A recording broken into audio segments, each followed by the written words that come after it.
100.9 FM. Manu Kuraman. And it's what they Zakolo and what they Abre and some of the Dawson who's in the need 100.9 FM. Zakolo. Na Ashanti GJA. Almost sister, we a female journalist. Ewa Sante, that will be a Harasiwa. Contact Wamo, and they've given a number, and I'm going to give you the number. Do your female journalist. Nase Eye will be a Tatawa. Nina say report about Ashanti GJA. Na Yunu, na Accra GJA, Moya the Denie, the whole Ghana GJA, Moya the Denie, protect your women.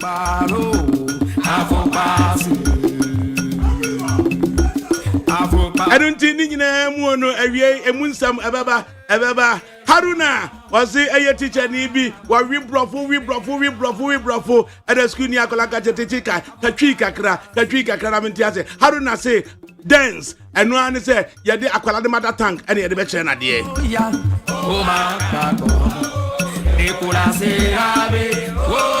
Eye school back one day ekoye enoma ya gigye pa penti bra pa praye bra pa we bra ni nyina ya gye yade e bene a chobos fufuro bi aba asa chobos ni bi bra esen kanse echese eninanu na chobos no na asai chobos yade gye 450 and yade gye 800 hey ye twa hu wi o kusunati need 100.9 FM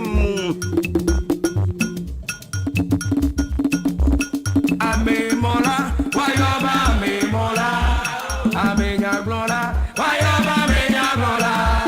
Aha si. Asisiku ni akwala so beba no, tabi akuo ya mani trinwi ni mfu, na trinwi no se efua na ayade ebe ne a, ede le bema akwada na huna de tufuye, ena ebe me na huna de na ebe me na bon, ni nyina na ebe dwendwene ho, ebe dwendwene ho. Amenya glola, wayoba amenya glola.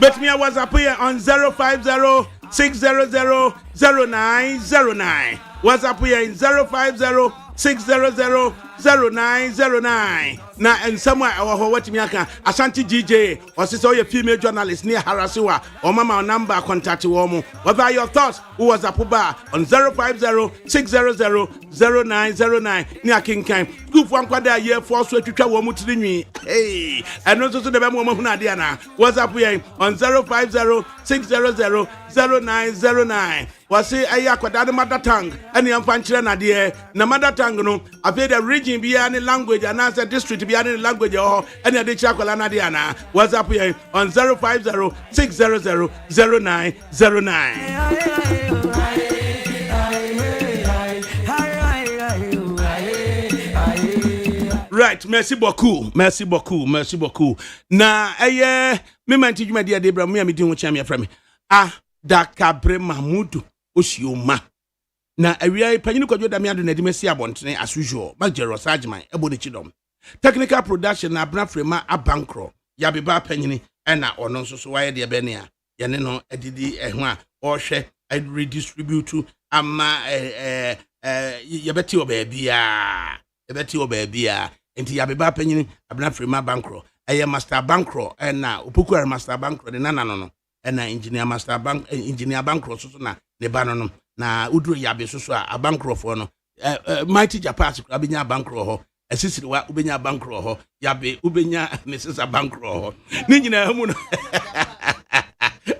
wa Mrs. bankro so ko japas already na yamfase da so emfama engineering team no achu agbo worker but yakwa na najare na naboaje na da sankroma ya sanmra ne se simple na fe so no facilities team no big solo and dada and a Godfred your friend you prana ai solo no so no ene de abranti obo anwumi and he come back to me no and ye de no so e de ato no na fe so ye de aseda e de ama mills no se tete Mauli School at 75 years. Unidentified Mauli School lady. Osi ADAKABRI Mahmudu. Mauli School for best 6 years yemu. Na ipese o repeat enyumi esande mai. Oh, Mauli School at 75. Yes, see they just say anniversary no omu ye mane ye fekura dodo. Yas antoafo ko ene omu ma eye yas antoni ababa wa oye pilot ene pilot omu free akra ede koye ene se Mawuli school for no so koye gehe for no na je no mu dwa nipa ho na no so no holy child for so kokra de ho nyina wunya ba bi na ado na yesi iti Mawuli school for no madaroma mesa de nyuma na sisu amamo iti this is for special sang for Mawuli school for mo 75 years omo ye ho anniversary no omo say tie nyuma no it movie amu WhatsApp what it says to me and that's a kolo no mama mi huna de kro it Mawuli school for monyuma esa bani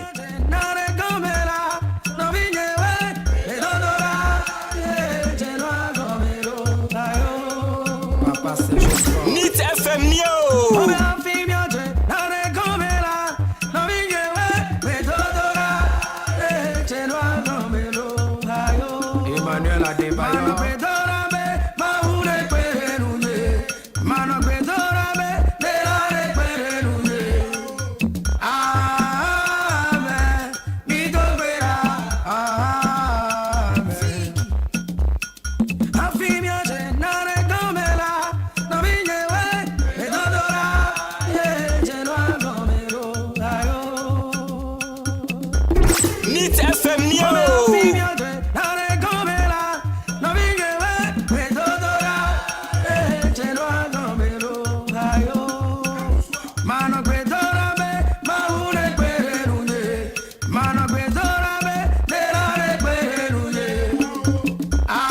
I don't think Mawuli school ni bia wo pese ye bo anwumi dia ma Mawuli school for 75th anniversary ya mukodie no ubetimi a WhatsApp 0600506000909 05060000909 for a fellow Mawuli girl na chese ami agume ai Mrs. Kwame ami dedicate we the my why ami so ko Mawuli school and it no ami agume when commander agume ba ami uko Mawuli school the miami de nyumia ma de mo Mawuli school ni bia at 75 years na mo de nyumu mo di twam na ate no na wa dedicate di ama wunua onyante ye na the link so ama no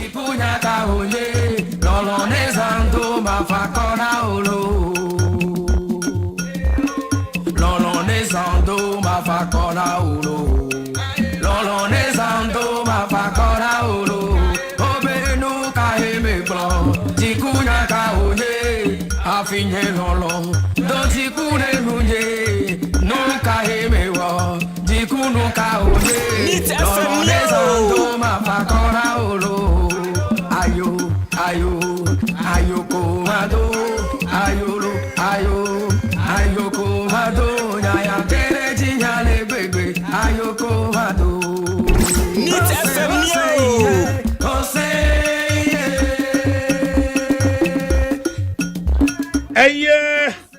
Galilea, I'm from Stanley everybody. I say ADAKABRI. And what is Zakolo? Mawuli school for the same money, mom. Who goes to Mawuli school for what Zakolo means? Mawuli at 75 and now Omo Dada, Omo Maya Manaya Fair, Omo Maya Manaya Fair.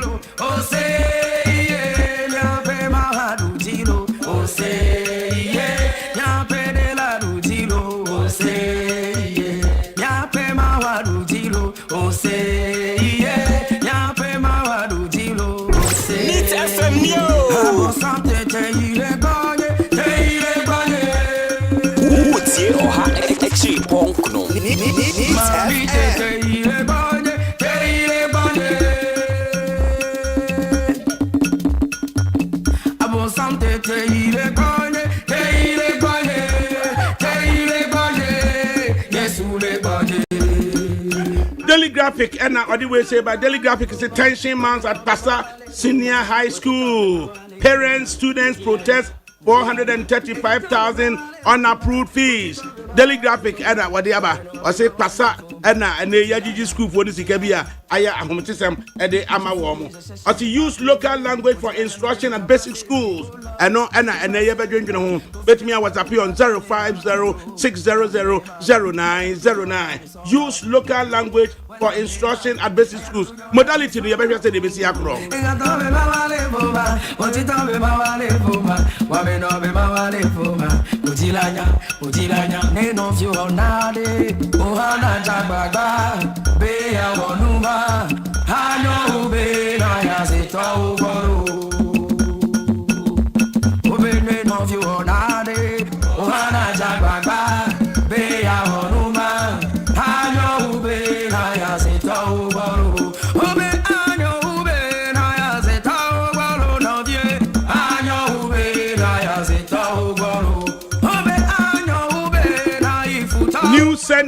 New center, someone so I say Baumia joins Obi Menu to bury late father in Brekum.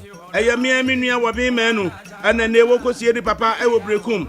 And it's Dr. Mama de Baumia, former leader of the house, was chairman Sabonsu, Nana Komia, Omunina, Kwakuja Obi Menu, Abra Obi Menu, who see the papa of Brekum.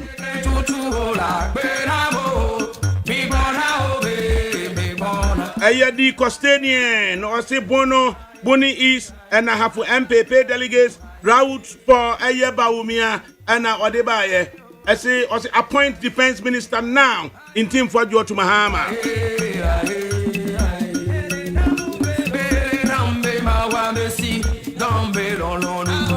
As the Commonwealth Secretariat receives Asante Hines commemorative gold coin.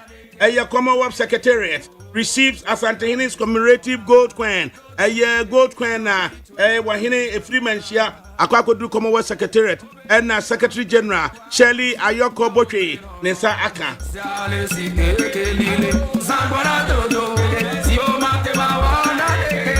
Daily Democrat Gomwa Fete on time bomb. Gomwa Fete on time bomb over rampant sound winning. And Nadia Epunano. And they say, trust Akosiwa ye to Anya, I will go more better.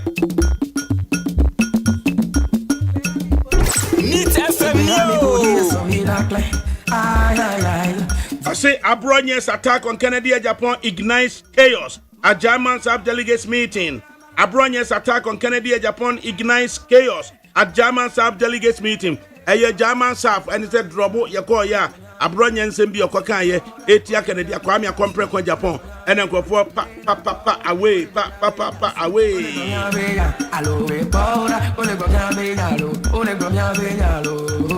Education Minister Lawyer Duna Honorable Haruna Idrisu as the schools are for learning, no beauty contest, no hairstyles or long hair in schools. Education Minister declares. Odia gosi ade na nya wana sabiaku aponkotiri nua na se ya kwada dan ho sa kiremire ni nyina sa adusua ne kokosi ya ho no ye bedi ho nkomo pa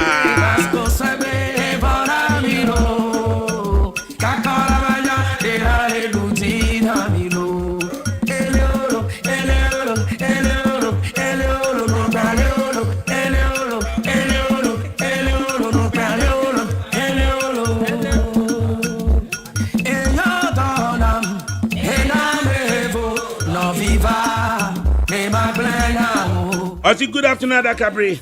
Please, how are you? My name is Vicentia from Tema Community 2. It's good that students cut their hair before going to school. What time would they have to visit the salon to braid their hair? After school, they can do their hair anyhow they want it. It's only 3 years. In fact, it doesn't even reach 3 years. Vicentia, and what do we buy? What's up with him on 050-600-0909?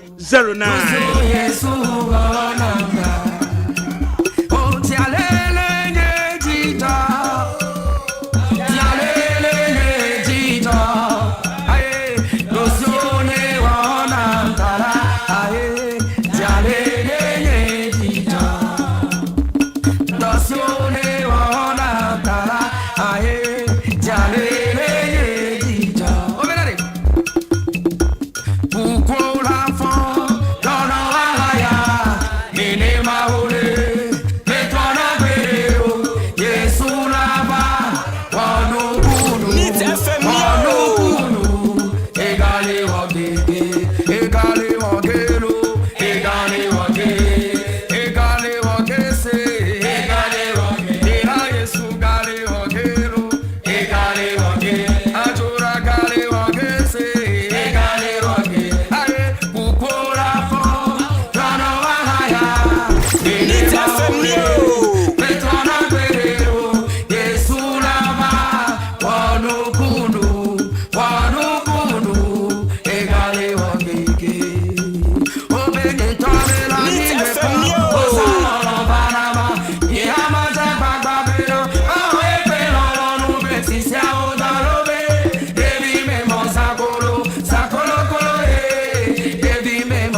ADAKABRI, try God warrior Toliati. ADAKABRI, thanks so much for promoting the voter traditional music of late. On behalf of the all FA speaking citizens, we say God bless you. Opoku Ezake, ADAKABRI, Akwabo, Piaga, Ayeni will have a lot to answer 2029 with Dr. Baumia. It's possible. James Mensah, ADAKABRI, are you people now talking about the use of our mother tongues in schools? Radio is the reason why our local languages have been disseminated to this extent. Now take a look at this. We refer to Ghana as Kro instead of a mine, Asofo as Asofo, Namfo as Namfo, in Kitahudie as in Sawuso, and many others here sit on radio and don't attempt any corrections.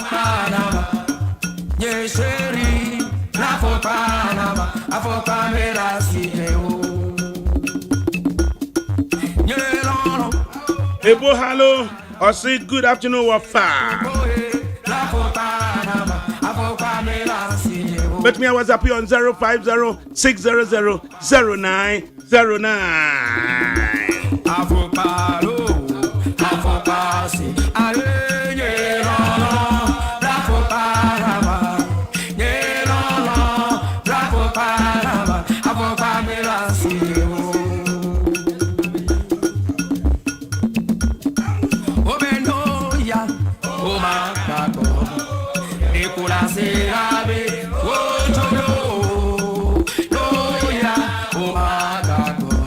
I see the MPP should be ashamed of making unnecessary noise about this government. The good people of this country are very much happy about the government.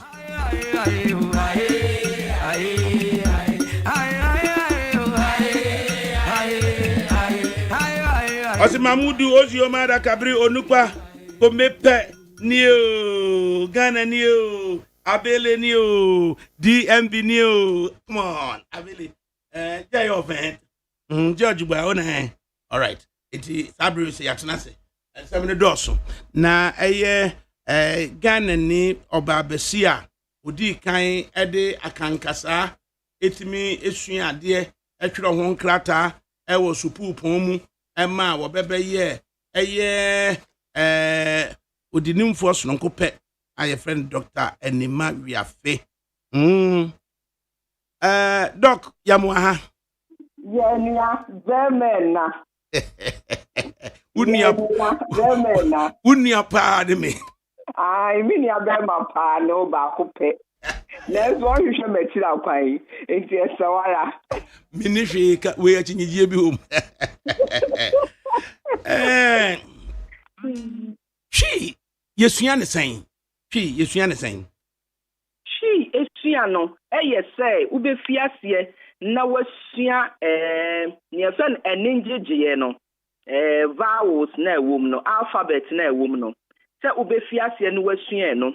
Na se o kan anase o kan wahu engege a ewom wahu nsemfua no wahu nsemfua sekire wahu nsemfua ne dwuma a edi enti no ene nkura bata no ya na ye fiasie fi structure no wahu enti yawo twi ni sua ne nkura bata bi te se syntax eno na ye kasa ne nhyehyeye na ye grammar no any usage no yawo nsemfua nso a ye vocabulary ho no eno to no ene ye ni ayefre no semantics no no na ya usua nsemfua ni pim addiction ne nkaye no wo no na usua kwa atiri na yefre bibi pragmatics pragmatics no mu nso ni usua nsemfua ni duma edi mama hweso bi pen se o ka asem bi a wo be hu asemfua a wo de beka se ade emu ha yese fabra na emu ha ade emu odu yese tambra nti ne wa asemfua bi ko ye entam pese entam kase bi ama ninya asem kase bi atu obi so ahu yeka asem bi se asem ide abo mi puta na te asem ni mu odu enye se asem ato mi ide eno so asem ato ntemu ha asem abo de na te abo wankata ye kakase ye bokase enye se wo ka asem ne keke ne mo wo bokase se wo bo amane ensem a mu papa ne nia enye nyina enti ni nya we nyina ko social linguistics ni fa ya mamre ne ya mane ene se ne ye kasa ho nhyehyeye tie ni nyina ethnography of communication ya ye kasa ye kan ye sese ye kan enti we nyina aka twisua ne hu no na usua okrom kasa na usua language ene culture kasa ne ni amamre na emma ubehu wan kasa okrom amamre amane niama atwa ho ahia ubeti asie ye ubenyam nimde na beye wani kasa odi bedi dwuma bi aboa wo hu wabusua oman na wo ba beye oman bapa no wanya oman ho do esanse woto oman ate wo oman ho do oman eda wakoma so unim oman mu niama ewo ho nimde se opese odi ye bibi eboa oman na opese ye wa hohoaho ampo se obeye na ye fe na ye ni kana odi bia kwa amanone na wakoton no wanya musika nso na ye kan they just say chi disua language e kasa ahodo ni sua no just say emra eda ho emra ne nhyehyɛ da ho ye fra bibi principles and rules of writing the language eno no na usua emra ne nhyehyɛ da na twere ni mpo ho na se o twere na obeka asɛm bi sɛ mereba na eno no nim sɛ o twere a ye twere mereba na emu o ka ye ka meba sɛ ye asɛmfua bi te sɛ oba eye asɛm a eye ewo baako kabea mu na emum sɛ wo de kododo kabea mu a o twere mma na enso nka ye no ena ye dodo kabea agina kyɛdeɛ nanso no esan sɛ ye ka ne mma ntino na ta rules enhyehyɛ na ɛwɔ ho na ɛwɔ ye friend orthography enhyehyɛ a ye de tworo enti nanso ohu sɛ ne no enante ne be enante enti enu ntino sɛ kododo ka biam na ifi oba na ɛkɔ mba mu a ye ka no mma esan sɛ ne anhyehyɛ na ɛwɔ ho ne sɛ ne atie enti we no meka sɛ me do kɔ akyire bɛyɛ bibi de baby ko wie sɛ alphabet si sɛ emudie ye bɛka sɛ ye vowel emudie bɛka sɛ ye consonant kasa no die hin na bɛka sɛ vowels dɔɔso mu na die hin na consonants dɔɔso mu yan kasa ye vowels no a ye enenye gie no eye edu kura ye woni ayetwere ene ne ayentwere ne ye ene die nko a enti ne ayetwere no ne ayentwere no ya na ye kofa ne ayetwere ne bi ene ye digina homa no enti me kyerɛ afiri hɔ no ma enti vowels no enenje die no enum nje eye consonant ne dɔɔso vowels ne kita kasa ne paa no aye no ne ye de ka enum nje die consonant ne ho de ye no ye de na ye CV structure C ne ye consonant na V ne ye vowel no enti no eno ne ye kabom enti vowel ne de na edi mu akoten pa na enso ense da no to na ye tribi na ye ntribi no ye wo I A O U O A ena ye wo enton ena miense ka ho na ye ntwere ne ye ene I ena O enti uti asemfua bi te sɛ sabi anase memfa nse spe mafe adakabre a ta na ɛwɔ hɔ no ɛyɛ nenye dia ye ntwere enti eno no ubehu sɛ yatro no fe enso na ye no dia de ne si hɔ ema no asemfua bi te sɛ epo epe o ubehu sɛ yatro no epe o enti u na ɛwɔ hɔ no ye di o na gina hɔ ma no ɛna fam anase aduane ubehu a de u a enti no a ne nso edika no sɛ yenka aduane yeka aduane enti eye baako bi afa ne central vowel ye enti no aduane eno edina ne anentem aduane eno no na sɛ obi anhye da nsua anya linguistics ensua ne ngide ne enum didie na ɔtwere a ɔkeka bom mebɛma wo hwɛsoɔ nsuntaso bi a ɛde ɛbaaye edin a ye frɛ no otrom no ye spell a eye o te suamu trom no o te o o so aha ote ote o o otrom na otrom ne nim se eye aboa bidin a oye obopon a ne hu yi enwura ma bopon ni bi enti no se ukum na aya abomofo no kum ne kura ese odware tataduro na ne tata ma metata no wahu enu nti ne ekra ye bu omo ne nananom dia ya bebu bi se ubekum aboa otrom no adware tataduro de eni da ne mane nko so what is abebu na eda ho pepe tata sem bia obedi akire ne abeka na obeye bibi na akire esunsunsanso kakraka na emfaso wo mketua bia emwa one de ene nkaji ata asem na tibia na asem menkoye ana se hweyie na wankotɔ amane mu enti na mamre fa bi no na yeba enenje die fa bi a ye kan ya ta otrom ya eye ote o de enfa ne sa no esan se ebinumu enim a u no o ne tatuo no omota di u ene gina ho na so eye u ya ye nturo ya me ka ho asem ya me de eko o ne ma hweto no won enti ebinumu ta ye no o te esan se sa uno nipa bebre nim to omota di u ene gina ho ma no enye unimpo enti omo ya na oma kyero no o te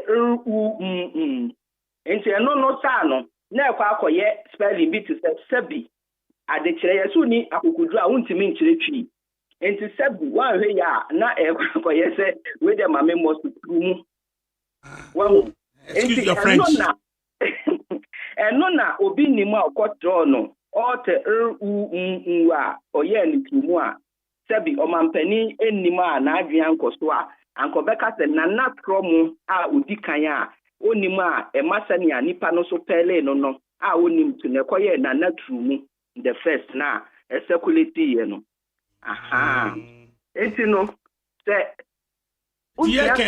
ye ken no na chese kasa no se ne education minister be kasa at the basic level no use local language for instructional tiny besi afano say or the wuchire kra no eyankrofo pi na enye na se ye kire na wadwin di akire na se wote ase a enye wo na anya okesene esan se we no ye kire a ye fi ase fa ne nkakra ye kire alphabet no ye kire we nengigiye ni akire we num ngigiye na ya kire wo se uka enengigiye we ni enum ngigiye we ya se ne ye bono ba 1 word 2 words 3 words na fe ye kire wo nsimfu ankasa na ne boa ne se sakora ne ne kankasa no wo fie ne ene no eta kanso wo suku mu a ema watete nsem ne kasa ne keke RPK previous knowledge wate enonim enti afi ayete se brofo na o enti afi o kire nanum gide ne gide na wo ka bom na de ko na ye nsimfu na wo kire ne kasa no ne na mamre na eye kakra so wahu enti enu baabi no wate ase se ne abrofo no yesua saa ye de kate ase ya saa pepepe na emom ne aboa ne se wo kira akora no ukrom kasa no na wo sua no enye kasa ne nko a o sua kasa ne nhyehyeye o sua kasa no emu nimde nepa suban pa we kan say we men kan say we udina pani animu a ye ka we udina ha ye moso we obeka afafa kasa koa so we ye bu be ne ye ka ebe we kura na bre we ye mu se o ka asem so mampani aka asem ye ntie ne o mampani kan ya o te ka akum ye gene kwaku anum ontoto ho ya ne ya ye se ne sebi mampani wahu umfum ye na so hu se mampani asem de ye mfa ntoto aboa ho enti no na ma ye kirew nya na usua anidie ene opokasta de ko usua ne ama bi nto fa wa mamre wa mane ho ema wani beje ho da no ayi ko so e wa santemem se hwese ne amamre ne amane tagu ya yesua bi amano ni nyina akora no omo ji akonya tenase a na omo sua bi enti no sa ye de se na omo sua se ya ema ye ma no so ani beje ho ema omo nimdie mu do enti no de bia me kasa nya ikrom kasa ne kwa brofo ne nso ka ho enti o sua brofo ne nyina aka ho no edu ba bia ohia nimdie fi ekrom kasa mu de bobra de aye bibia wo nimdie wonte ase wo mti ebeboa no ema eno no de kobrofo nimdie nyansanum ena ema ne ti ase na ne a oyi bia no esipi adimu enti obi beka se eye process eye entotoye na hihye ya yefi ase fi baabi de kyerɛkyerɛ de kɔ wɔn sɛ yɛn yɛ mamu ha sɛnea nneɛma bi ne yɛn tete bi tie ne yɛ tu kwan a yɛtumi kyerɛ sɛ yɛwɔ nimdeɛ ankasa wɔn ma yɛnhwɛ Dr. Nimawiafe ɛyɛ twiya yɛkɛn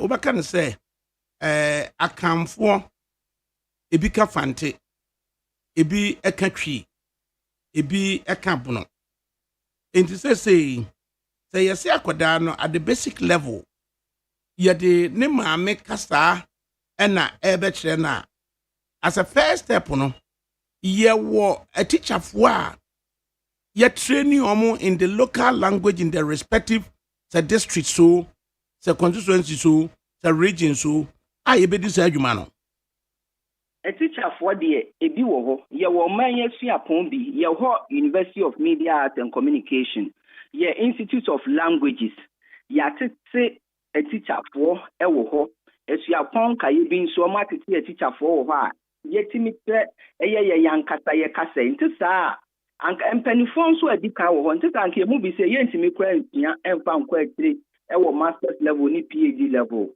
enti ye wo editafo ma bene mu a ya tete ye mabun bi so mo kyerade e wo basic level any secondary level any college ni nyina any asuapon universities and kasa mo kyerɛ languages enye nia dodo na atenko a ye wo bi a omo timi kyerɛ professional teachers a ye de omo go through the pedagogy professional a omo wo hunimdeɛ a enu sei no ono se kasa angona kasa no ochre a emu dialect ahodo se kasa vedome kasa angona kasa na ni nyina no owo hunimdi a linguistics ultimate difference se northern languages ni bia ye dagare dagomba talane ne keke ka ho no ye wo department nso achire a omotwe mu longest ye mu project work ye fife mu a eno nso omo wo ho ye ba ye yankata ye mfa ne tenkran kasa eno nso no enkran ene gadangbe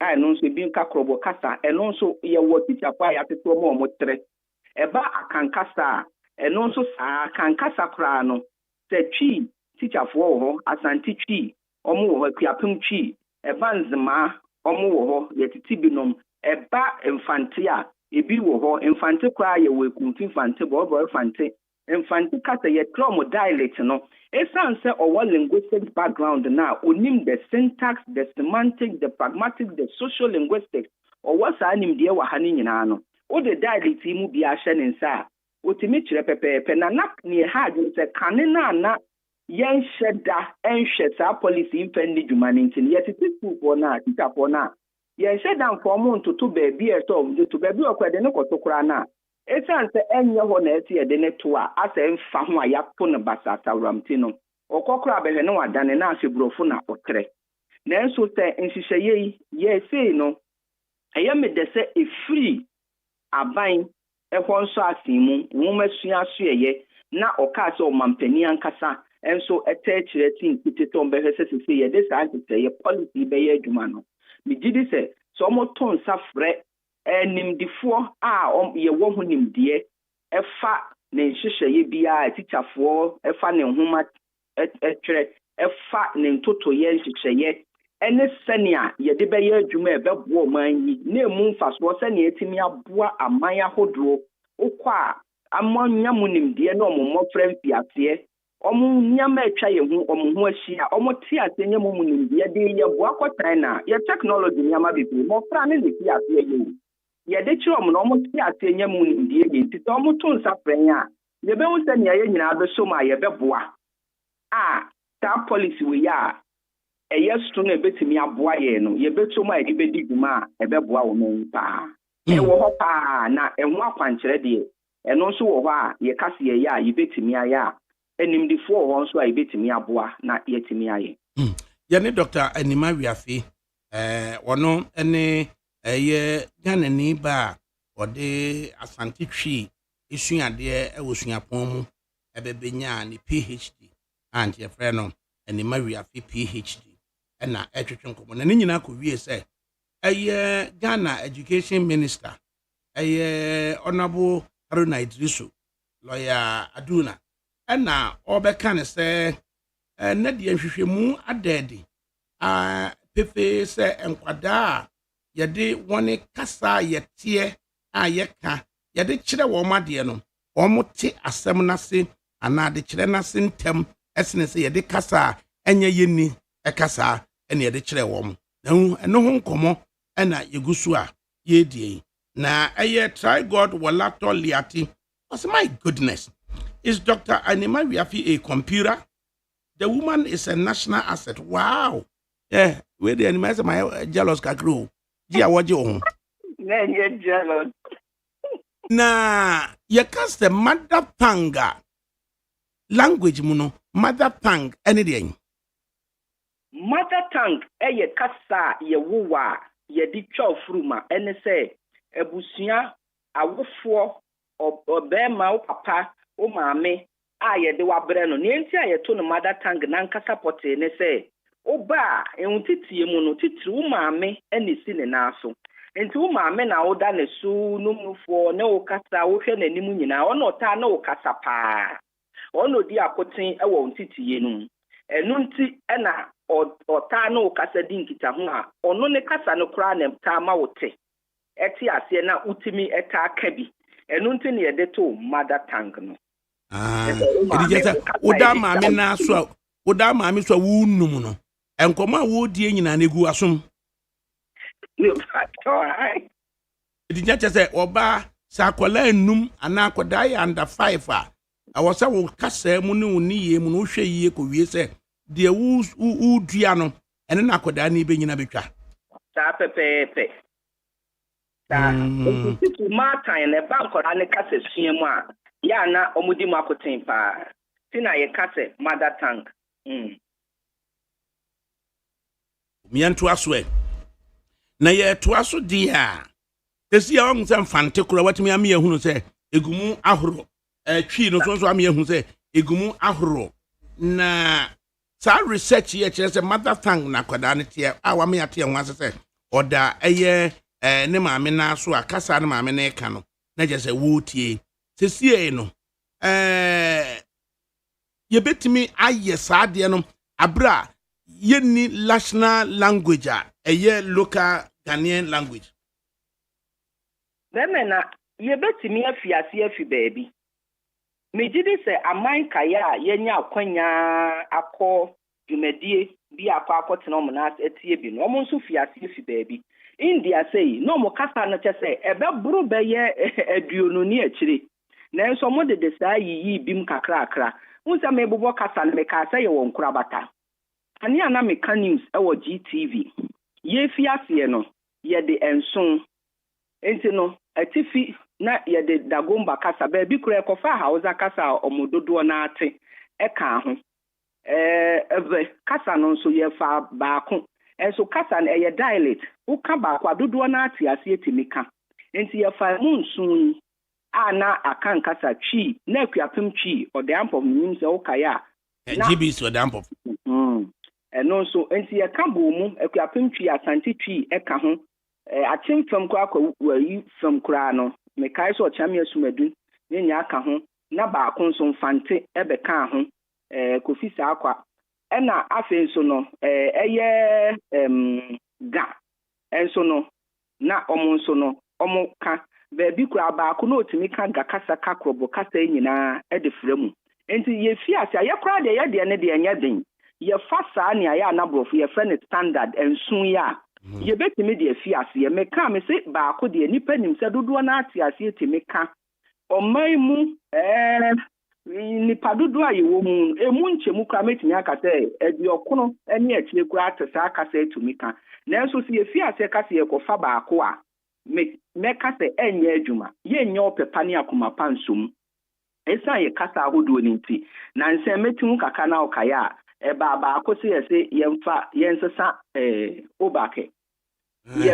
madwin kyerɛ nyinaa baabi a mekasa yi bi aka sɛ yɛfa baako anya adwuma yɛn nyinaa nim sɛ akɔ aba na awɔ hɔ a ha ne akyire nyinaa nti ɛbɛyɛ sɛ yɛwɔ kasa ahodoɔ nti yɛde nkaeɛ ne bɛka ho mumu na weezɔ ɛne ne yɛka ho ɛne nyinaa bɛka ho ɛbɛboa na mmom sɛ yɛyi baako afi hɔ de baako de nti wei nso no nea mɛka ne sɛ nso no yɛbɛtumi de afi aseɛ na yɛfi aseɛ a obiara de wɔ mu no obiara de akoma pa ne ɔpɛpa ne ahokeka ne anigye ɛbɛtaa akyiri na yɛde kɔ ɛnha adwen ɛho tikyafoɔ wɔ hɔ yɛbɛyɛ sɛ tikyafoɔ no first na ne yɛyɛ ne basa asawram no sesei no strategically yɛbɛhyɛ da ahwɛ ne yie yɛsi nkete ɛpɛte yɛyɛ nti no baabiara beayɛ biara kasa biara no tikyafoɔ no wɔ hɔ yɛde ɔmo bɛtoto ne saa sɛnea akɔrɔ biara n'ani gye ho wokɔ school bi mu a nkran school ha akɔrɔ ɔpɛ sɛ osua nkran tikyani wɔ school hɔ nea osua twi tikyani wɔ school hɔ nea osua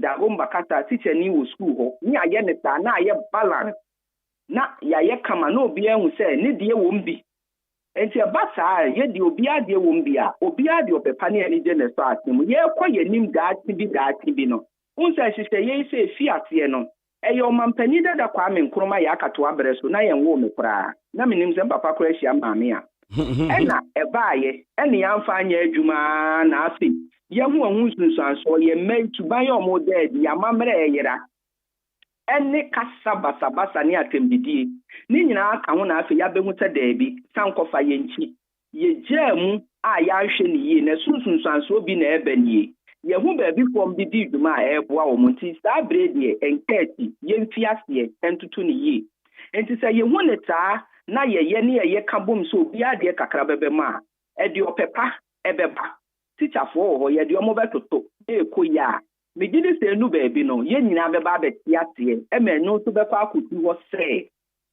sese deɛ yɛn nyinaa hu sɛ baako bi wɔ hɔ a sese ɛna edi mu akoten paa nti ne yɛbɛtumi deɛ no agyina mu baako na yɛde nkaeɛ asɔ asen mu saa baako yi sɛ wohwɛ a ɛnɛ ɔman mu ha nipa bebree te aseɛ nipa bebree tumi ka obi wɔ koraa ɔka ne kurom kasa korɔ deɛ no koraa ka ho obi wɔ koraa ne kurom kasa mpo ɔntɛ dante nanso ɛno ɔtɛ paa wokɔ university ɛwɔ amanɔne America US ne ɛkeka ka ho UK nom ne France Switzerland ɛnɛ ɔmo kyerɛ yɛ kurom kasa yi dodoɔ naa wɔ hɔ a baako ne di mu akoten paa ebi na saa baako yi ɛna wontimi modini kuwie sɛ education minister yi a wɔkasa yi ne yere yɛ santini ɛna wɔno nso so wakɔ akɔgyina asɔguleman mu ɛyɛ ho na Mawili school wokɔ kasa ase an ɛna school bi ɛna ɛyɛ fɛnse teacher ne baayɛ ɛna race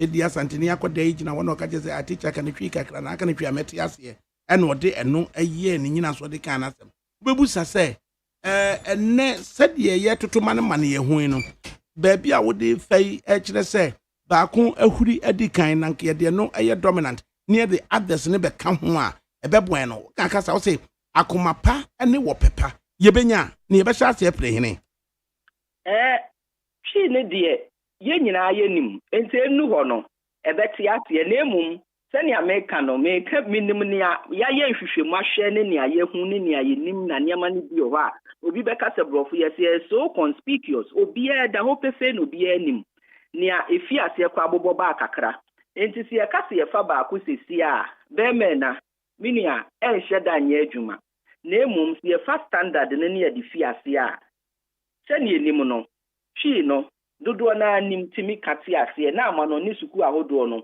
ɛwom sɛ yɛkyerɛ awani bi ne gane bi wɔ hɔ nanso twi ne na dodoɔ na edi mu akoten no ebedu baabi no twi no ebetumi abegyina na nkaeɛ na so asen mu sɛnea baabi nso ɔmo abɛyɛ no no ɛkyɛ ebegyina na nkaeɛ na so asen mu maame nkenka message yi wɔde 5050 600 0909 yɛfrɛ no Kwame Ntwi new aplaku ɛna wɔwɔ ɔsi please Adakabri permit me to commend the Education Minister, Honorable Haruna Idrisu, for his directive to the Ghana Education Service to make mother tongue instruction compulsory at basic level.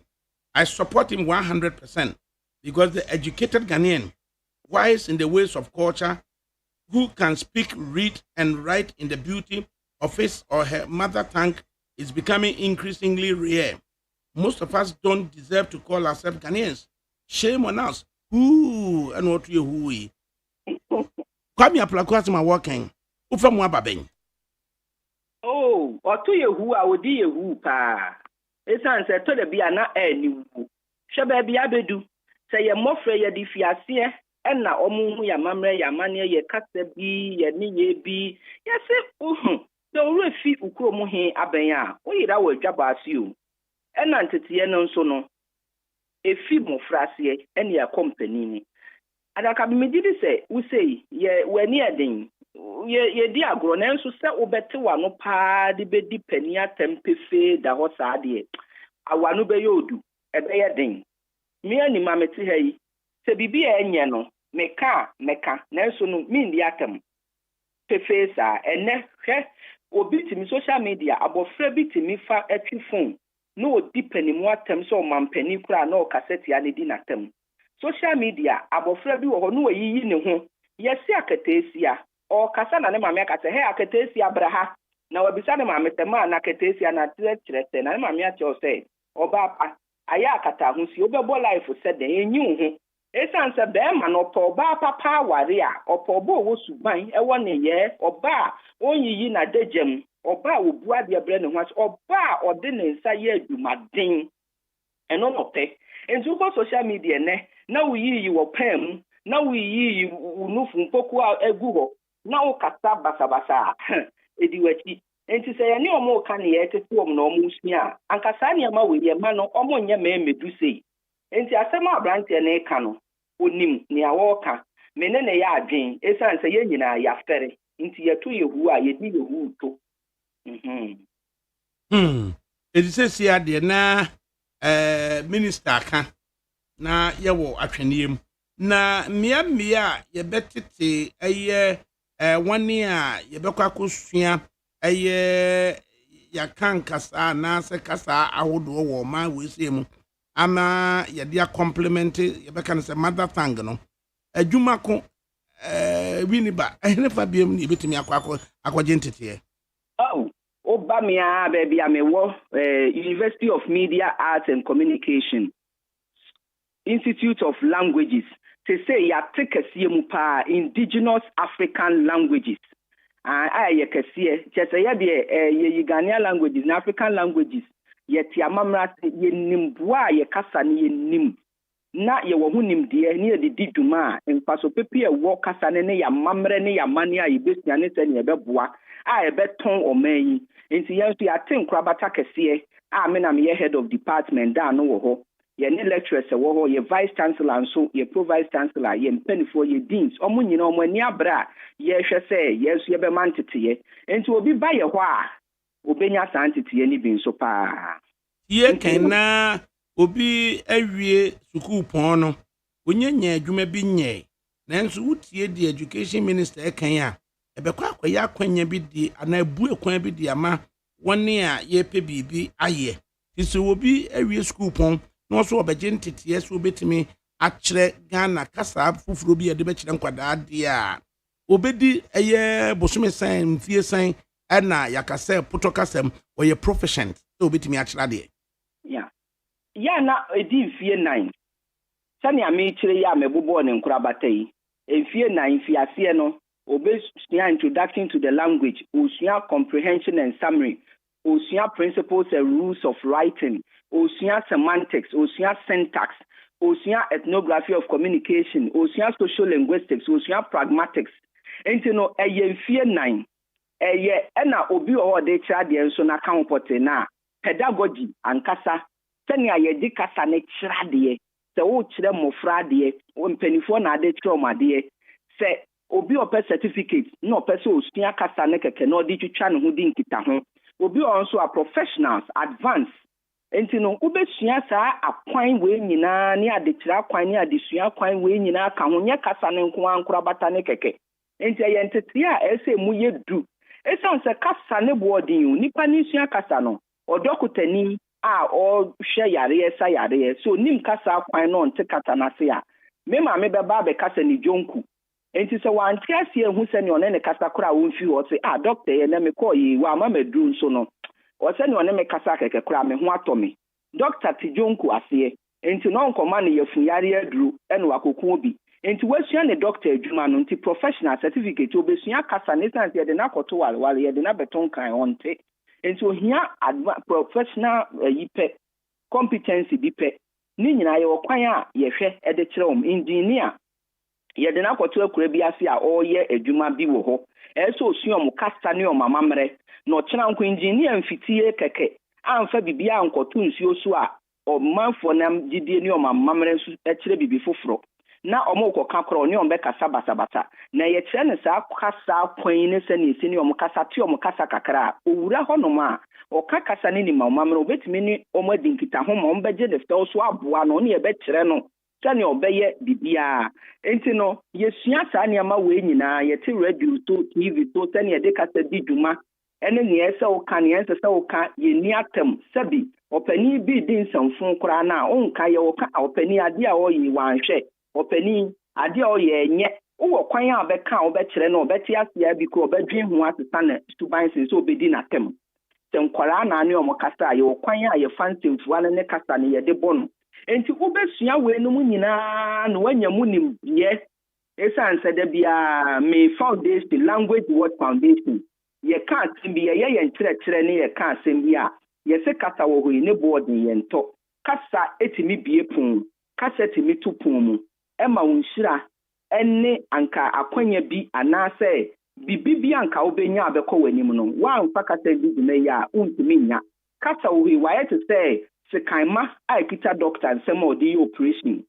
sɛ wankura mu ya ebetimi akun nipa na emum sɛ okura mu ye hu na kwan a ubetimi de ati nipa nkwa emu aba betena se aboa ne ho na busua ne omamu ne nyina enti we nyina ye niama nipa ne besua nti ye utimi sua efi degree level wasa aba ba ye mu masters sɛnea mekoye ye no na wasa nso akwa PhD utimi kwa ye postgraduate ewo mu esen wie san ye research ewo mu de kwa wanim enti no kata ni sua nso no etese sɛnea wo sua nkura bata science law ni nyina ye de no prade we sua ni ya wan hwe ya bebo man we sua ni yi a wan hwe ya bebo man ko wie sɛ kasa yi na wo a ye nyina so ye tie bie na ye ken so nkontabuo ene adwade ye maame no sengre modafo a wo Ghana ha edi dwa edi atete mo weremu edi ahwe menew a ne ye papa no tete baabi a obi hunu de na wo mo eyo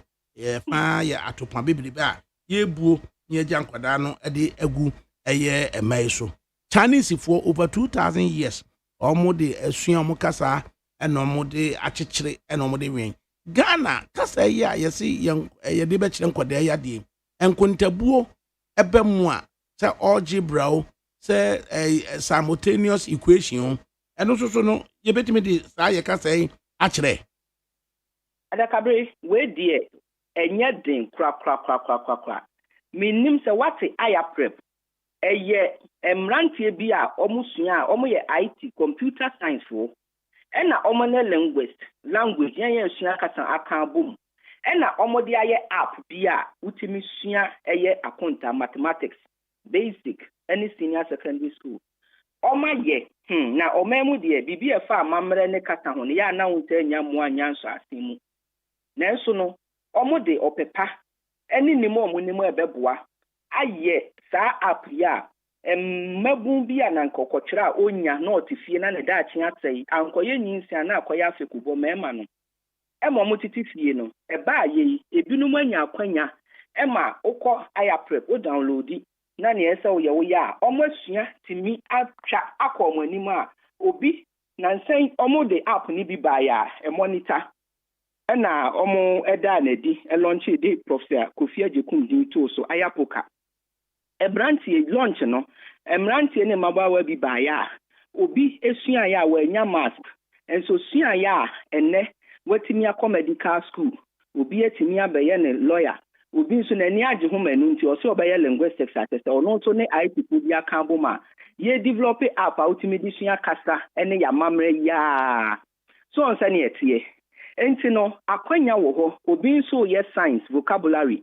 atese obi pese osua science na ode fa ye kasa yi so a obeti ni amabi asie ehu nsemfua bi no ate asie ye ehu ne baban na de ban ene ne suban no pese ode ye bibi a etimi aboa no enti senka ye fi asie fitentire de ye mampani dada eye okunini Dr. Kwame Nkrumah ode saa hihie ba ye ena nka ye so mutu aso anka na ye du akire maboa ye bebiri ka ya ye nkrabata hodo ne kura no ya ye hihie ne kasa ne kwan bi a enkwara no o kire ne bibi na o ka bibi fa ye yankasa niam atwa ye ho ahye obo ade ade ama yanka ye wontemfu a odi bekire ne sene concept no nimdeɛ no beteche mu ye obeti aso obehu anka obepese odi beye bibi aboa wo manyi o kire bibi geography and answer science and bibi na esukotwe abepem a onim adekode oka snow a onim ya nhye dan hye ye nsemfua no ntuntu ka tukotwe akoni na mo ka sade na ye se fridge mu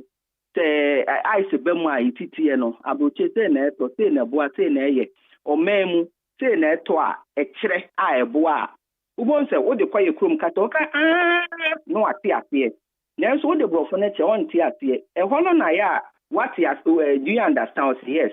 Ochire kwa na ohwe nanima na kasa dia me what you to madam Debbie. Enti no say ye say na ye see ye be no say ye na ye ba stakeholders enim before expert ebem na ye tnat na ye hwehwe na ye ni ya. Sankofa ise na ye na nanoma kan ye nchire say ye huhu faso no ye betumi ahwehwe say ye de be ya ebeboa ye akonta nyinara. Science abodie munyansa penyinara engineering die sua nyinara ye betimi atoto atete obi benya akwanya o sua ne brofu mu no ye de niam bi to betrem otwi anase ganase ewe mu ebe mana tiatie yi na so brofu ne de na tin mu nti ba na ye kase ye ya ba bi fu atimi aye o ba bi fu atimi aye na ese wo kan se sankofa no ye nchie se na obi ede WhatsApp alpha 050-600-0909 diaba na amapoku ena ono on Facebook wakwakofa ade bi a crypto dialo ede koto Facebook no so na wakofa eno no so no wodi copy wo mkan se wodi tag me na o say during Kwame Nkrumah's era several Ghanaian newspapers carried sections written in indigenous languages. Na way and what the copies of such sections no ascend me. Na sections no mako and 9 akan ewo ho ga ewo ho eve ewo ho na enzema ewo ho. Enti sankofa yenchi a adu stage a national dailies bit the Daily Graphic Ghanaian Times. In fact, Ghanaian Times, Ghana's most authoritative newspaper. Na omubetimi run sections in these local languages here. Kwame Nkrumah pencil. That Ghanaian Times, Ghanaian Penny Guinea Press. Wombetimi ashasiye aye akan ga eve enzema nebia aye dagbani kura na. Ye betimi aye kura ye mabroto. Yakra na Language Watch Foundation me foundation ade bi so na ewo ye ni so ye ni afoforo kambo ma de biam ka se nimde no oba akofo ntimi nye ya ye se ya register na ye pese ye nti aya se kwan ebem a ye betime the Language Watch me tere wa ye mfa ye number ntudwa na niama bi a efa ye kasa ho a ye da ya koma so ye kire se ne abadwam kasa o kasa se ne apese wo kire ye kase usnya ne twere ne ka ne na kenkan a ni nyina na ye se ya ade a ye bodawu a ye kokọ a ye kire nkrofo enti no we nyina ya ade ata ye ka bom na ye kire a ye betimi aye papa enti akwanya wo ho eni nimde wo ho a ye ka bom a ye betimi aye asua ebeboa ye kasa ne mpuntu eni mfatode a ede bebre yen enti in fact me fa me hu bi me hu ta krata ni bia ye sere no ye de number 2 dwa obetimi afre machiri na wa mami bi ebeye me de beye me nije beye me anika pa ye ne be din town so Ada mi akra sa mi nua ya wasanita no ene de bre me nti asanita no de enye de ne se mehwe ama nkutahudie no etimi aba na we na wono nso so ya fam kwam sapon mi ana mi nua no or document in Germany. Was it good afternoon, Wafada Kabri? listening to you. I say, good afternoon, Father Kabi, listening to you from Dortmund, Germany. Well, the Twi language is spoken across many parts of Ghana. In fact, I've heard people speak Twi across the streets of New York, London, Tel Aviv, Paris, Hamburg. My fear is sometimes tribalism, which we make it to destroy our country. The German language is spoken in Germany, Austria, greater part of Switzerland, also in Belgium, Denmark. However, Germany seems to be the country that projects the language. Twi might be spoken, but the journeys of the Ashantis and music has made the Twi travel worldwide. And I can say, tribalism, ebemua. Yebe can say, woman ebeka Twi, yebe can say, woman ye fum, woman susua, entimin country be susuno.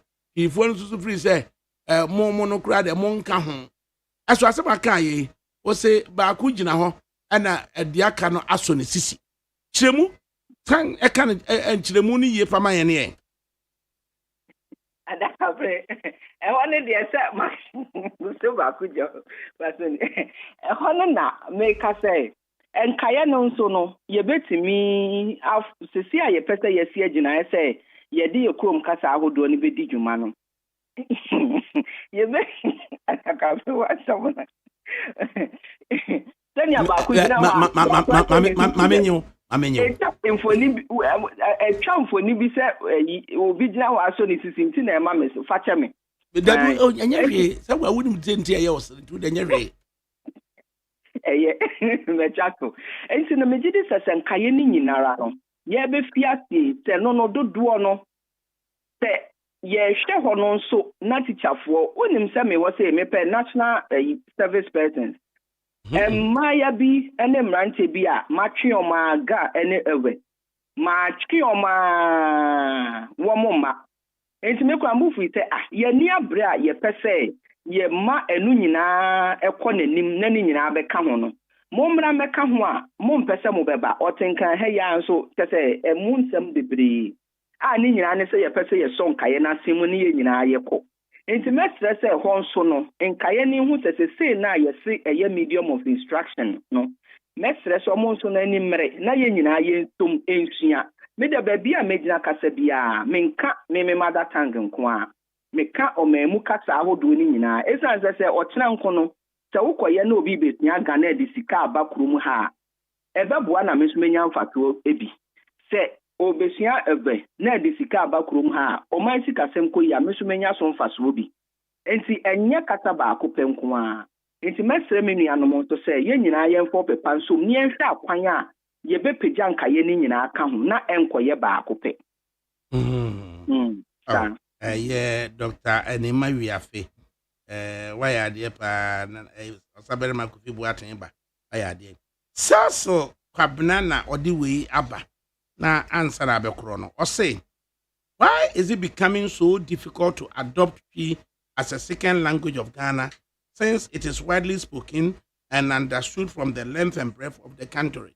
And then I'm saying uchire mu kan say enka baako putoka mu ye main determinant nanka bisuso ekuta supporting a role no na fe no ye the standard no etimi akuchiri amiyenya starting from the standards na ba ko be main determinant na others no ye support play supporting role yo yem fa ne se eve kasa se ma minim se ye wo eve a ye wo anwo hohoi bi vedomene ne keke ka ho un se aya na ba ko bi ho a dodo na tai ka ya na omu nipakuo no dooso a dodo no tai eka ye se ye nhwe se nkaye no monta ika ne beko extinct se kasa biko extinct na te so monta ika kasa ne ewu yenti ye wo language le enyina ewo ho enti no se dudu ni adodo ne ka no mutimi etwe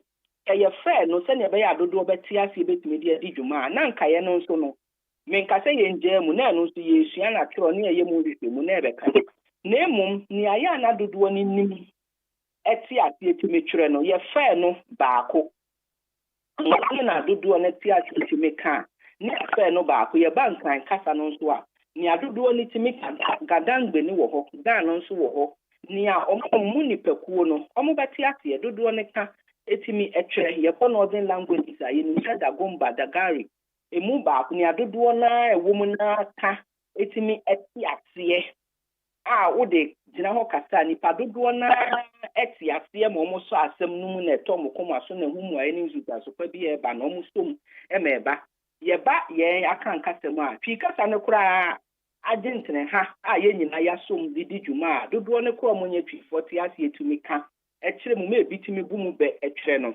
eno kwan so wo ma hodo e wo dialect ni nuanom wo mu twi kasa ne ye wa akatwi eno na dodo na ni na ye sa akapim twi ye wo fante ka ho ye wo nzema ka ho enti no se ni nyina ne agina senteben no eno na ye fa ne baako na ye de enu di dwuma na ekọ nanim ye hwem kura na eye anworo kasa enkran kasa no ne di makotia ejina kontenkro kwa adodo na timi katia ase kura no ye fa sa enso standard ni woma ye nim se twi na ejwiri di kan a chese ni a oya anworo ni ukọ etifi mantem gugonja Dagomba memu a hono nyina enkran memu a twi kasa no dodo na se etimika nanso me kan makasa yemfa nkaye ne nso asem enti se ye de sa standard ntu wei ni edi kan yo ni edi su kwa ye behu ano na chese baako kakaka ye nyina abeti ase ye betimi anya ebi kwa je kasa ahodo mienu 2 or 3 na nkakaka na eno adi kan ye de ye national language a kakaka kan ye brofo kasa ho na nkaye ne de ye hwe mane nwu esanse kasa bia no emu nimde emu amamre emu efie ntete ye pa emu opopa emu anidie ma emu niama etwa ye ho ahia no kasa no mu na ni nyina awo nti na bibia ka ye language and culture kasa amamre ene amane ye nya baako nti nkaye ni wu a anhwa nimde ni amamre bi a ewom no ene ne bewu akọ na eso no nto ye suasua na mu nimde ni amamre ne niama bi no ye de so nkaye na asimu na ni nyina de aso baako mienu bi asimu na ye kọ ne de akadofo ne ho enti ye nya ne aka ne nyina ye de ne nyina be so asimu na eso no ebedu ba bi no ne tworo ene eho niama aka de ebe ye bebre ebe gi sikasem ne ade ebe ha adwinte no na ya beti ase na nka ya fa emu baako mienu miensa bi na tese no na ye de eko ne sa no na ne kire yo ede asirimu so ne de eno an se dodo no be so ebi asenim na yetimi ede akọ na emu aseda enso na enikabe ye de emma eye Dr. Animawiafe ono na woye head of department school no sabo de mamintie biemu University of Media Arts and Communication de ewo eye motorway extension hono Jowulu abrosan kese mu hono Yankrabata ni bi wo City Campus Workers College Kane Adabraka and ye sanso East Legon Campus and also ewo ho nti no Institute of Languages ye Unimark Nkrabata no e wana languages na nkasa yikura mu na ye department Indigenous African Languages ayisia omemu kasa ne kasa nkaye no ewo pa na journalism enso ewo Jowulu kane GIJ na NAFTI so hu eno so film art woni amano tese ye so ankasa ene ye di dwuma wo ho nso papa nti ba ho a nimdia a wunya no omra no na wankasa wabin se wo hwa enti no ye frɛ ye tonsta se ye mabun empanifo professionals enkaye nyina omumra na omumbenya ntete pa na ye famoa ye man yo na admissions time na na mu bi admissions o sabre ye bie kura wo your website onoma ubetimi aye na wakwa apply nyame ya dompe na January pe na omo best school they say continue student na wo hwa so e kire o made okay no your website enye too late say me enye too late say me apply say me person be improve upon eye me twi kan na aja baby wo aso personal lo be kire made me patcho bra pa na besia bebre ka ho Ai. Oba nso ami anso mekyerɛ wade personally. Sɛ me nua bɛma no nti mekyerɛ wade pa. Me sɛ obi nya nimdeɛ ma papa. Ai mu do masu papa. Esan sɛ wo aben dada. Amuye evening classes, muye Saturday class, weekend classes. Yeah, weekend classes online, any face to face, ewo ho. Nti no, obi akọ your website no so a obi hu say, ne nyina wo ho na wa apply. Numbers nso wo ho bibia obetimi afrɛ. Obi nso pese inquiry oba face to face a okojo Ulu campus hono ma oba Institute of Languages East Legon. And also no yewo East Legon UPS echi hono no ehona Institute of Languages no ewo roundabout unifa so sape and also ehona yewo nti bibia ni na ba yebetimi a churchill ena uko usunso a kane GIG campus hono yen ya Unimafo yen ya na yewo hono tino bibia ni a your website also no ubenya information ewo ho pa nteno ana aye Dr. Lawrence Japan so hono no ekwa pepepe no wo pa aye che political communication nyina wo ho no na minua man mu mienu makoku ba bi sei na mete ba bi sei kwai aya abra pa political communication sania amanyo kasa no ene ehu nimdie amamu ene amanyo kasa nimdie they say ye masters level ni PhD level nyina dodo na wo ho nti mo meka ho journalism so gatekeeping ene yi nyina momra na yemwesia bi nka ho they say ye hia more gatekeeping pa they say them my image aboso every say baby unimat image aboso na no na awie ye ne wawie ye bedi nkomo bi asante GJA womo eto nsade afre ma ye journalism adwuman e wa asante se unia se wadwuma ye mu no be ma bi tata wo wadwuma ye mu as a journalist wa asante a yoma sutire na yenta wachi na de de koye de obi nim. What do you make of say regional GJ ebe encourage women journalists say obi harassment inappropriate behavior be no be exhibited towards you are Brabebo Yamane? What do you make of it?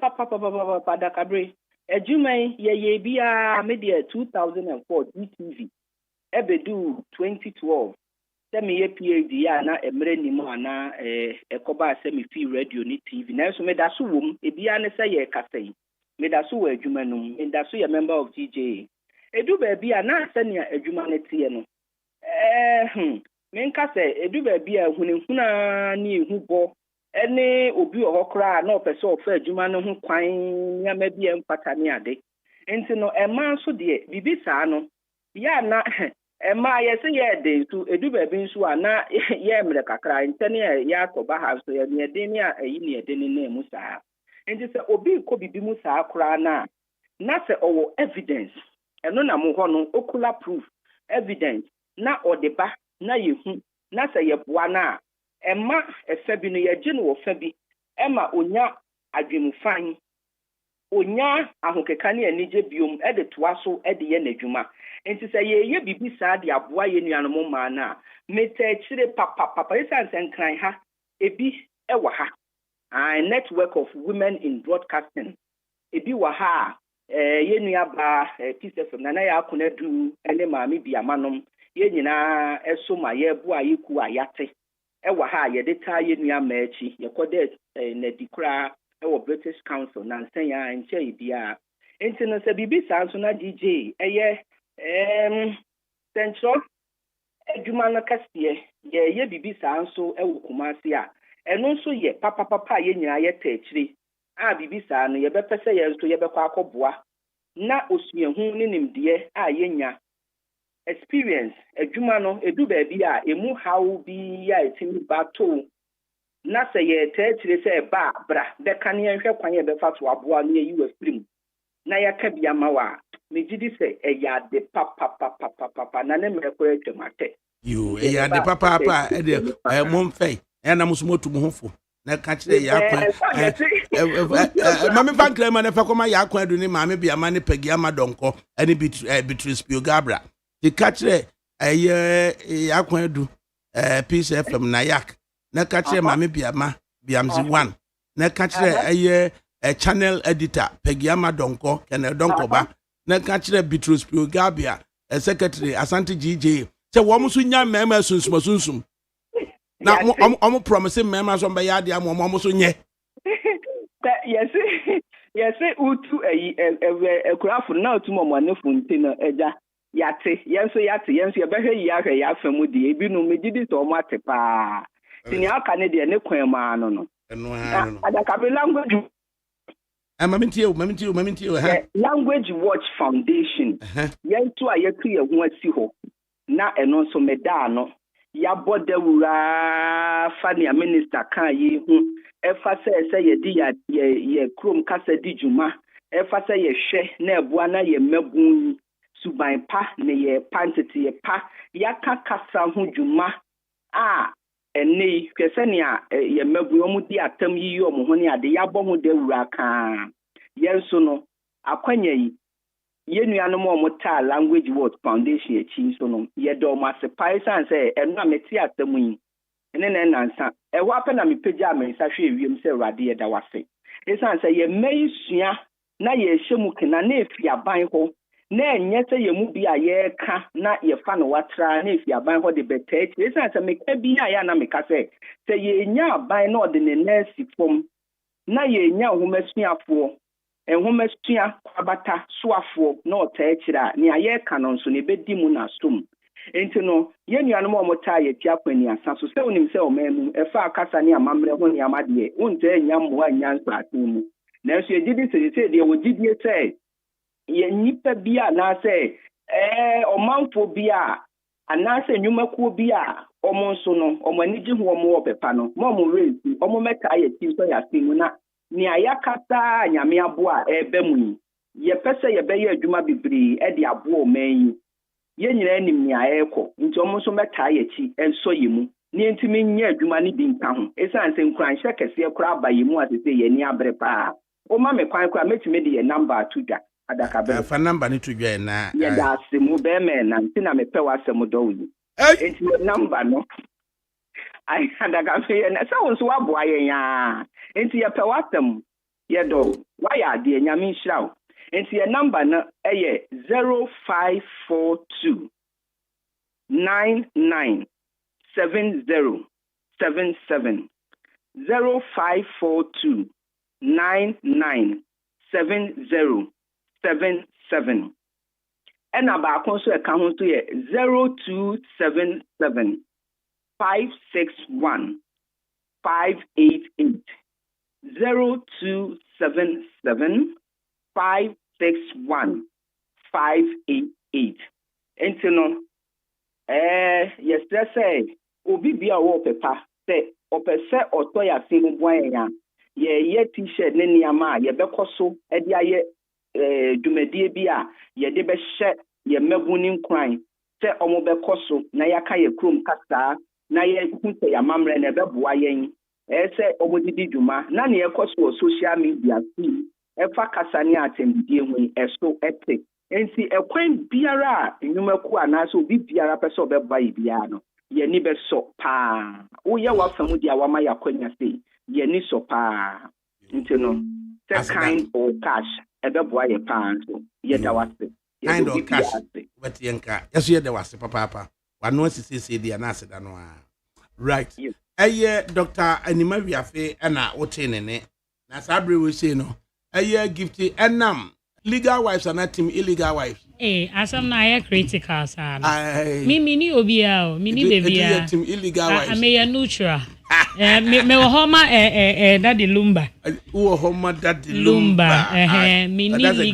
legal ni yifu ya debi mo ma yemfa respect emfa mani awewu eko na nia wa be ye no yemfa edie ni enidie obuo ni enidie emfa mani awewu no sabi wa be ye niama bebre enwum bi wo ho a wotie kire na wotie emu nsem ne kra na ehye wo kran ama ema wani ba wo ho so said nipa wo baby ko madachi ana tu anamo bi wa brabo mu a wodi weni akobibi hu say I have to leave a legacy sani ebe ya me so me kodachi a obi tie nwum no ana sabi obi tie nipa na obo nwum ne din obe hu say bra we wabeye bi ama Ghana man ama weja bibi we chire e de aman Ghana man nyina enye na busuafo nko a enti that lumba de oyo man nyina nipa ne hu wodom ankasa enti media ne omu ye team legal wife team one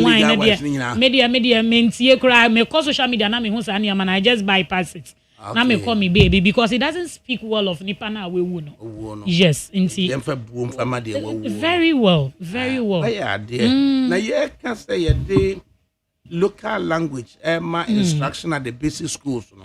Na bebu say ye angunani ba he fa na formative years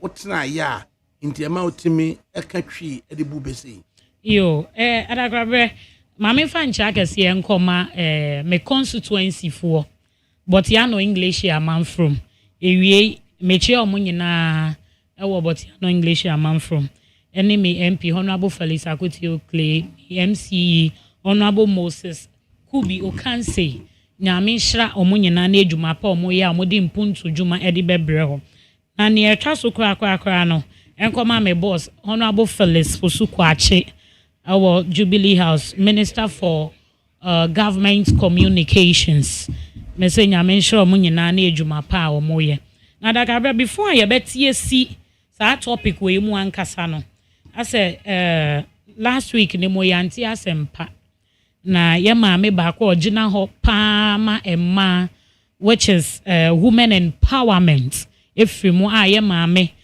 Kunedu Rollins efrimu pa na from that time no meninza makọ radio kra na TV po aka ho asem.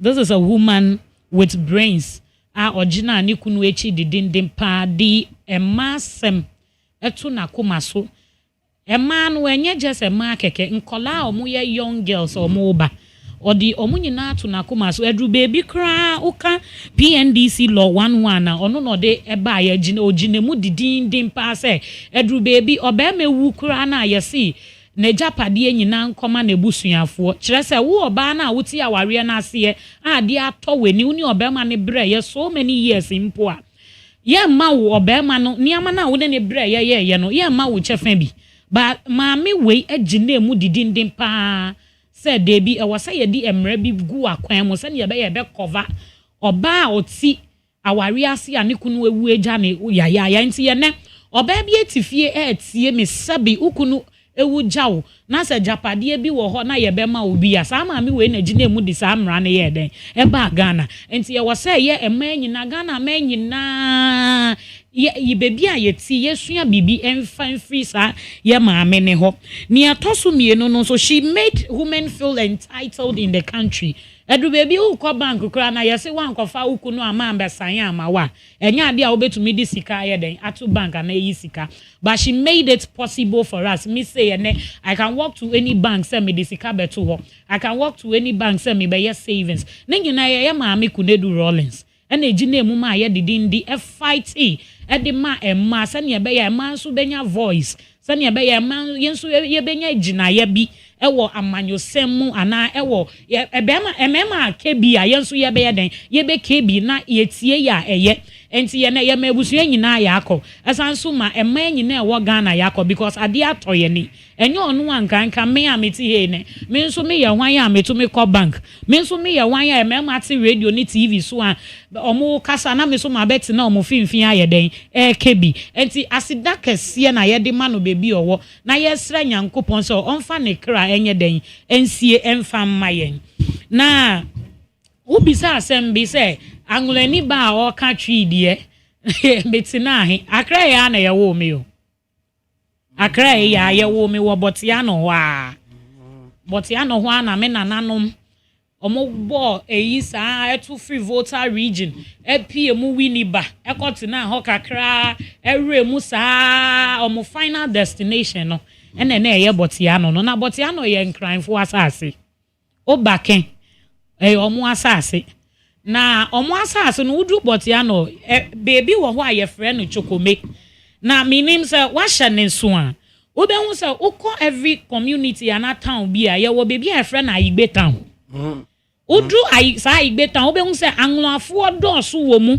se anya anglafo mpo obehu tonfo omo fi adido men omo fi peve omo kan kasa hudro na consistency hudro Ebenezer Funeral Home Junction ho for Igbe town wo ho Igbe town the right one wo ho me just every community bi a ubeko bia na de nsuo da de no de because ye pa adwuma ye ni odin baby adwuma wo nko ade ye betu kwan fi ye kuro ma akọ ho akọye adwuma na ye du ho nso a ye make sure say ya community kakra bi ukọ akọfa wunu bi aba wunu ano so ba no so abet na ware wo ho awo wo ho enti na ya dominate ho na ya to ho ne din den Igbe town said the ashama angunafo age very well sa na ye nso ye enti wudru bot ya no ho a emia na ye fe no chokomeni Igbe town ho no obehu omo free anglogan soga coffee dabala strongbe jita bubu dia bubo tegbi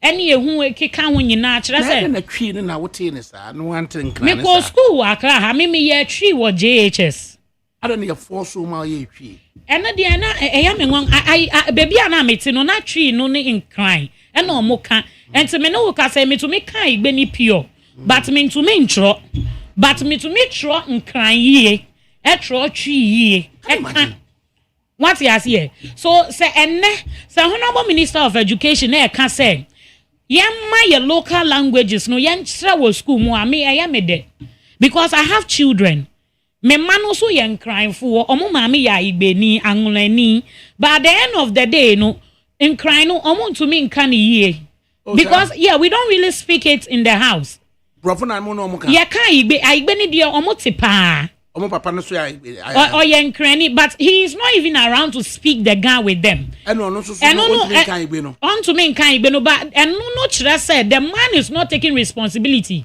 sani ebe ya obetwe nkola na aben ne na kanekro mu kasa ene anwurani ba akowo mankwada no eka anwuna entimi kan aha kire se wo papa no enya mother tongue asem ma menka no kire nkire wo adame no kire wa asem ne mu wa ha ne se obema no take responsibility sani ebe ya goes with the language exactly it goes with the language who take responsibility na nkola ni beben o okay what you see here who your bema na wakowo wo baby another tribe akowo na unye ni papa said ye unye ni wo say papa eye na nkola ni nkan language ni nwa ehwe ni monyam on kan shawe ni monyam because you don't do what is expected to do like a father what you see here but because me I have taken the responsibility upon myself. Say me your mama, whether rain or shine, me na me di mu be wi ase, me kwaba, mu be didi, me to ya mu school fees, me to ntare amamu. Me ye ni e wo say mama eye ma ne badia, e wo say me kire wo me kasa. Na she da kire ma kasa. Oh yes, they speak pure Anglo language. What you see here? Enti we me dey boy me ma ni bi koko. Say who free another tribe. Na so person wo ba ne kan wo kro mu kasa dia. Take responsibility. So obema say be ubu atopa e wo ye. Yes. Ubushia no. Yes, ubushia no. Enti ya wase Dabi. Enti ya wase wo take responsibility as obema we bu atopa aya wo ba dia ma wo. Nkola enso sabi nyame ne ma nkola. Nanso nyame ne fa wo papa ne maame no so di nkola ne be wi asesa ne be ya they will have a representative of God on earth.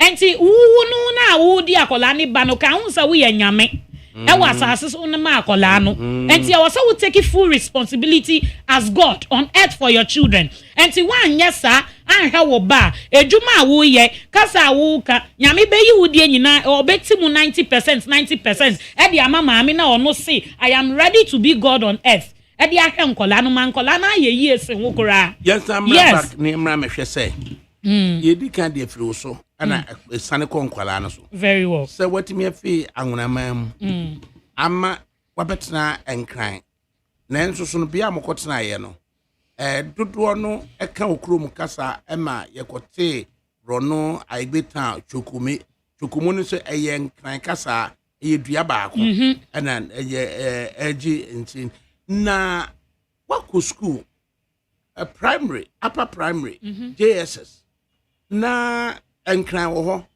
ye twi wo ho eye den na utimi focus so ekọ nkran no esua twi etimi twiro nkran etimi twiro twi na wo wanwuna no de madakuku elomia wantimi antwiro ade melon elomia melon adakabra melon but maming mau a small analysis ha say Ghana has say we have about 80 languages na from the 80 languages ningi na no kakra bi pe ena ye den ye ka inti kakra na ye ka no twi any fancy 47 to 50% ena ye ka wo Accra mean funny say Ghana has say ena ewe kasa no 13% mainly speaking in Ghana but precisely the Volta region mamimbo subium three kasa any fancy kasa 47 to 50% ena ye ka ewo kromu has say but there were about 80 languages ewo Ghana kromu has say but nia edimu akutene pia ye ka pa no den twi no fancy no ewe ena fancy ni twi no 47 to 50% ena ye ka ewe 13% na enu kura no beti se obi ka ka ni bebre nkofo bebre ka che se ukọ voter asa na obe hu se sa 13% no ka sa ewe no in crime omo na ye ti omo asase su kura won crime ha se kura no it's only 8% pe na ye ka oba English ye ka 70% kasa na aka nyini na no ebia 1-2% ene pa na ye ka enti eno no kire se fancy no dominate aside English language obi man so kasa na ya adopt no fancy ne any tree ni dominate pa eno na ma say akola bia onyini bia no tree no ye ka woni area what you see me say chokome ho na wo ka no asantifo atukwan free omukuro mo so abe settle ewo ho because of rent ni sani amanti obi abe renti won kran for asase so obi abe renti wo ejuma de obi akovolta region ene me no ka say school placement yikura de obi free asanti memu ko voter enti onu so du ho na hu say aigbeni kran ka twi a it motivate onu so obeye den obeka twi ni bi ene na ama me so me ye den me sua twi no because one school am call ye ewo Galilea Dumas International School that is my primary school me free chokome ho no mu eko school wo me papa ho ewo Galilea chokome ho me call Christ just left preparatory school that was the first preparatory school ye bie ewo botiano ho no no na ye call ye no school run no oya fantene ho no ye nchi and we should add say area na wo kan government schools so any ho so you are forced to go to the international school. The international school. Not government school, but now, minimum fee say they will give opportunities to their children to go to the international school. And to say do baby or be do class 6, you see or call form 1 and now you need the government school because they want to lay a proper foundation. Because ye did say preparatory school no the foundation na ye be ma wo no emu epc ni aye be ma wo. As a matter of fact no eye botia no de government school e wo ho but who the free men's school etwam tetegu e de botia no English amam from honum na school no e wo no botia no ho pe and anti ama adakabra ma men kai sa asem we awudi ba ye pa udu baby ye fra na akwasa from the West Hills more old barrier West Hills more that area no and the biggest word that you war but you know English man from but they don't have a public school na nkolane nanti I don't know if you know the distance from old barrier to Aplaku any botiano ohie ho no nkolane nanti from old barrier no ediko government school ewo Aplaku ni botiano ni ohie ni important mo na ya ukona hu nkole ya omo population na wo ho na you see it was as adding a government entimi NC school ho na ma public private school for so store to school fees no professionally very high, very high. But the current MP, the Honorable Minister for Education, and His Excellency John Dramani Mahama, they are putting their heads together. Say, next year, no, making sure say public school aba sa important ho. Into good news. At the mother people of Akwasane and important mo. Botiano English. We are still wondering why Angunaniba and all country and PCSC. And see, why you wonder? Ne say, I learned the Ashanti tree in school. Hence, say Honorable Minister, this same way by me. But one thing we should know, ni say, Ashanti tree is not the only language ye can walk muha. And to say abiding on mine muha. And to say abiding she say we aba say yen kolani tree. Any local languages our basic level now. We should make one a dominant one. The other ones will be supporting it. Yen come here and you say, ebi a tree no na the kasa na adoso. And to yanya tree ni yencha tree ni pe ewo or mine mwana ye basic level no debi. Aya sana the tribalism beba. In krenia sa asina yete so no so beka sa debi. Masa ase so na mote. And see at the end of the day no was say me so make kasa na was say mo ye de mo tre was schools no. As a senior, Nancy airport in some yi ba ya see. Aqua bani o baken yasu di aqua batu ye be ye free ho and if o baken yi ka ho. And see I was say ye tenase. Na ye ndwen ho. So okay, the na ye ne dominant ebe ye den ebe ye okay. The na ye de supportive ones na ebe ye okay. Enye me nwanwa say ye start sa de we wa ha. Ye benya nkrofo omo betu kwan abesua ye languages ni wa because even now we have people coming in to learn our languages and we equally as Ghanaians etu kwan kosua obi mansu language. Me no who ka say ye wo krobi so a who na sa who ye wo degree and now masters go honoma. You will use 1 year to study their language. And sana you will proceed to the other thing. Russia and Germany. Very well. Ukraine. And the na yen so you started from the basic level now. Yen to me extend it and the other institutions no so. Sani ebe ye ebe bua ye nyina abua o man no. One edien na your local language no edibe to me edi abreye. It preserve culture. What you say? Say enema wo me meye omu ye nkranfo omu nte nkran. Na ye di festival bi homo festival na me di omu akọ omu papa mu kuro mu se ye kohwe festival. Udu ho no mu na ye amamre ye kasa no wo nkran kasa mu na onti ase. Na sabi oko school kura na ya kira ade no wo brofo. We've been taught homo festivals in school in English. And then ba akolani ti ase wo local dialect ni mu a utro wa brofo ma automatically the adrenal peak ni ana okoye okosua ye wo ni local dialect ni mu no into obetumi akira ase akira ni ye enti eno no otro ni culture na otro ni say ebia homo no it is being celebrated to hoot at hunger. Very good.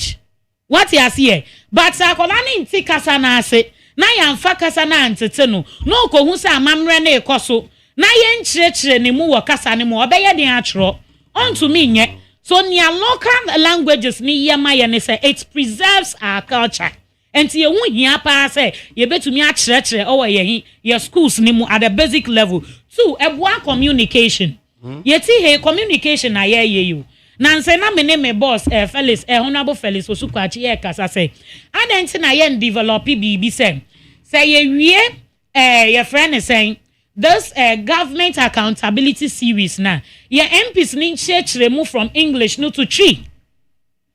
What you here? More.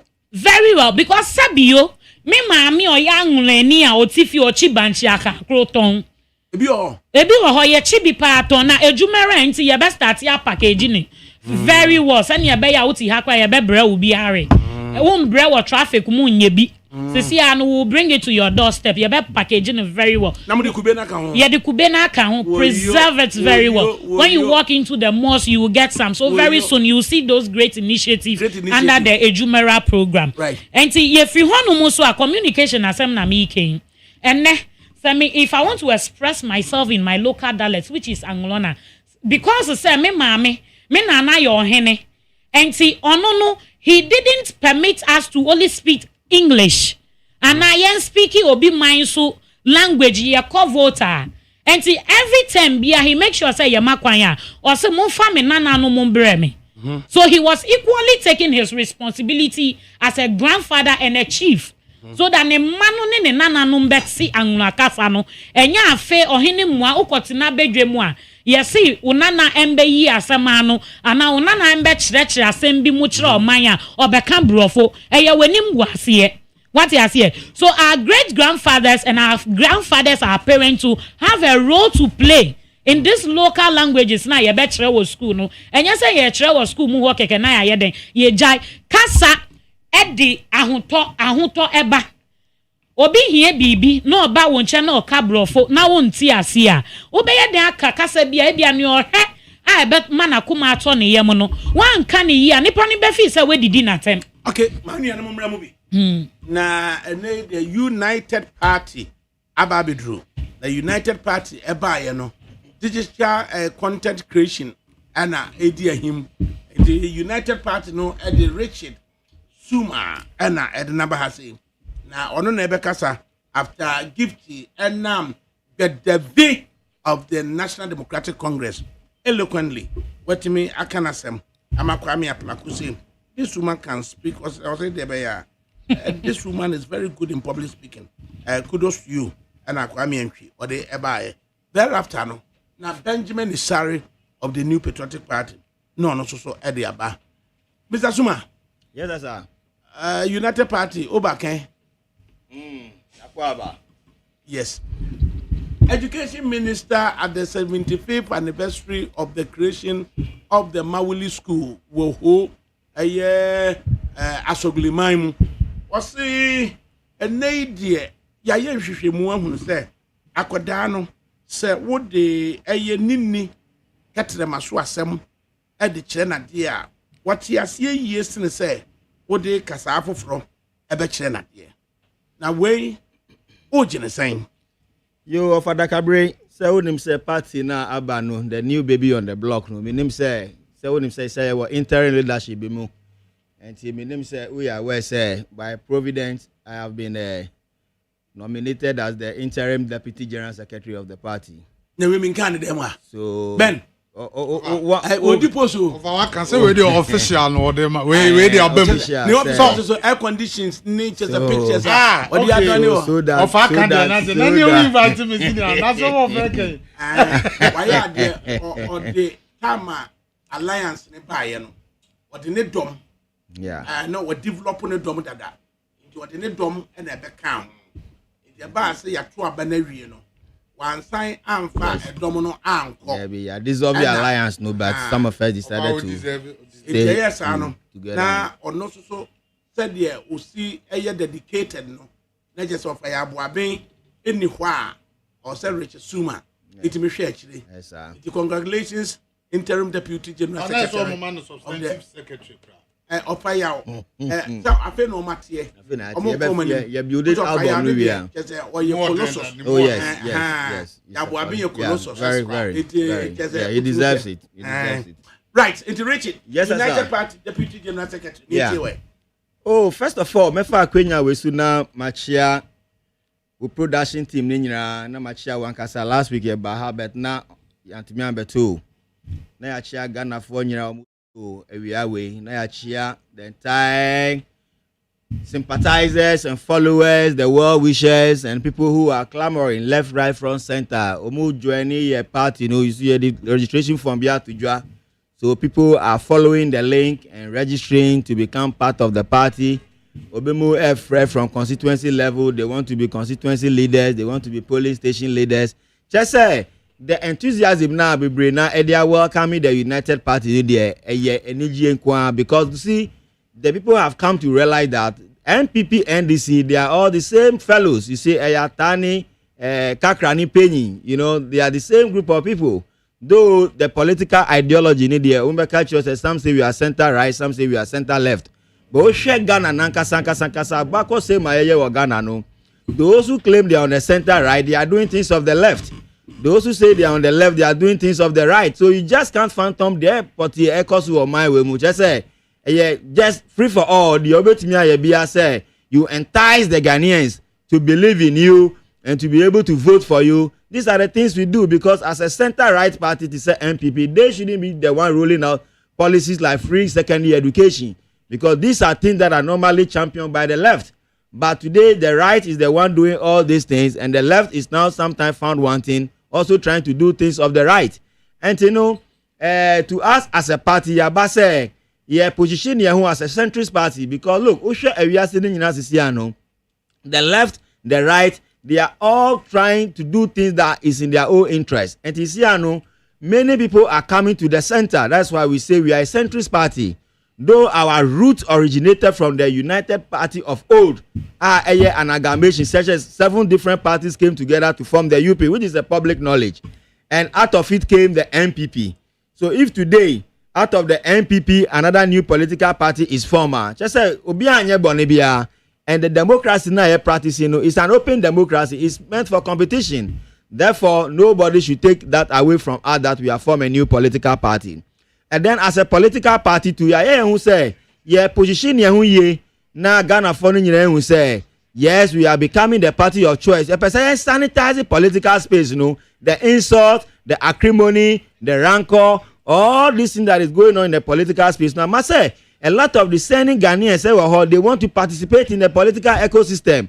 But because of the way I had done politics, to become a politics of bitterness and envy and acrimony in there, a lot don't want to join. Because who hear politics, the little thing you say, people are going to come out for you and people are going to insult you. Where you even born, they will insult. So people are really not interested. And and we are here to stay. We are not here to add to the number. Say, and I bet I history say over the past years, NPP, NDC. Who told you? Ghana democracy is a young one. It's not 100 years old democracy. So you cannot tell me say anybody has an entrenched position, an entrenched constituent that nobody can penetrate into them or nobody can win the heart of other Ghanaians together. So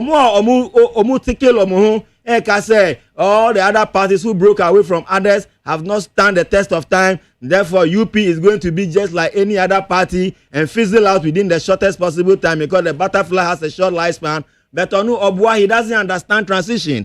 He doesn't understand tenacity. He doesn't understand that for the butterfly to be able to transition from a worm into becoming a butterfly, which is found in the court of kings and queens. And nobody, and the only thing that comes to mind is to kill it. Like how when you see an elephant, you want to kill it, or when you see an umbrella, you want to destroy it. Nobody will ever want to destroy the butterfly. So the butterfly is here to stay, and we are going to contribute significantly to making Ghana's democracy and Ghana's economic become the better one for all of us. So for ADAKABRI, on that note there, I hope our lady here today, the first time I asked Shanu, we would love to be seeing you most often so that the panel does not become only men's affair. Now, Konedu the most important gender activist. And to any two late crowd me as an on Shen Fifi on them. Now, I'm open na muna sibonu. I'm open na muna sibonu na muna. Ma Jerry wa han ko betro mu bibi kakrebi. At the basic level, you see empowerment that time. Yes, of ADAKABRI, I would sincerely believe in that kind of ideology because the ecosystem say go to China. Won't say ene China or ye aeroplane China. Or all the machines. I who say, Omu ye machine, they program the machines in Chinese language. So when we say the manual of all the machines that come from China, the operating manual is both in Chinese and it's in English. So and next I see you're developing an atomic energy. How can an atomic power? How can you develop an atomic power through a local language when we have not developed it deliberately?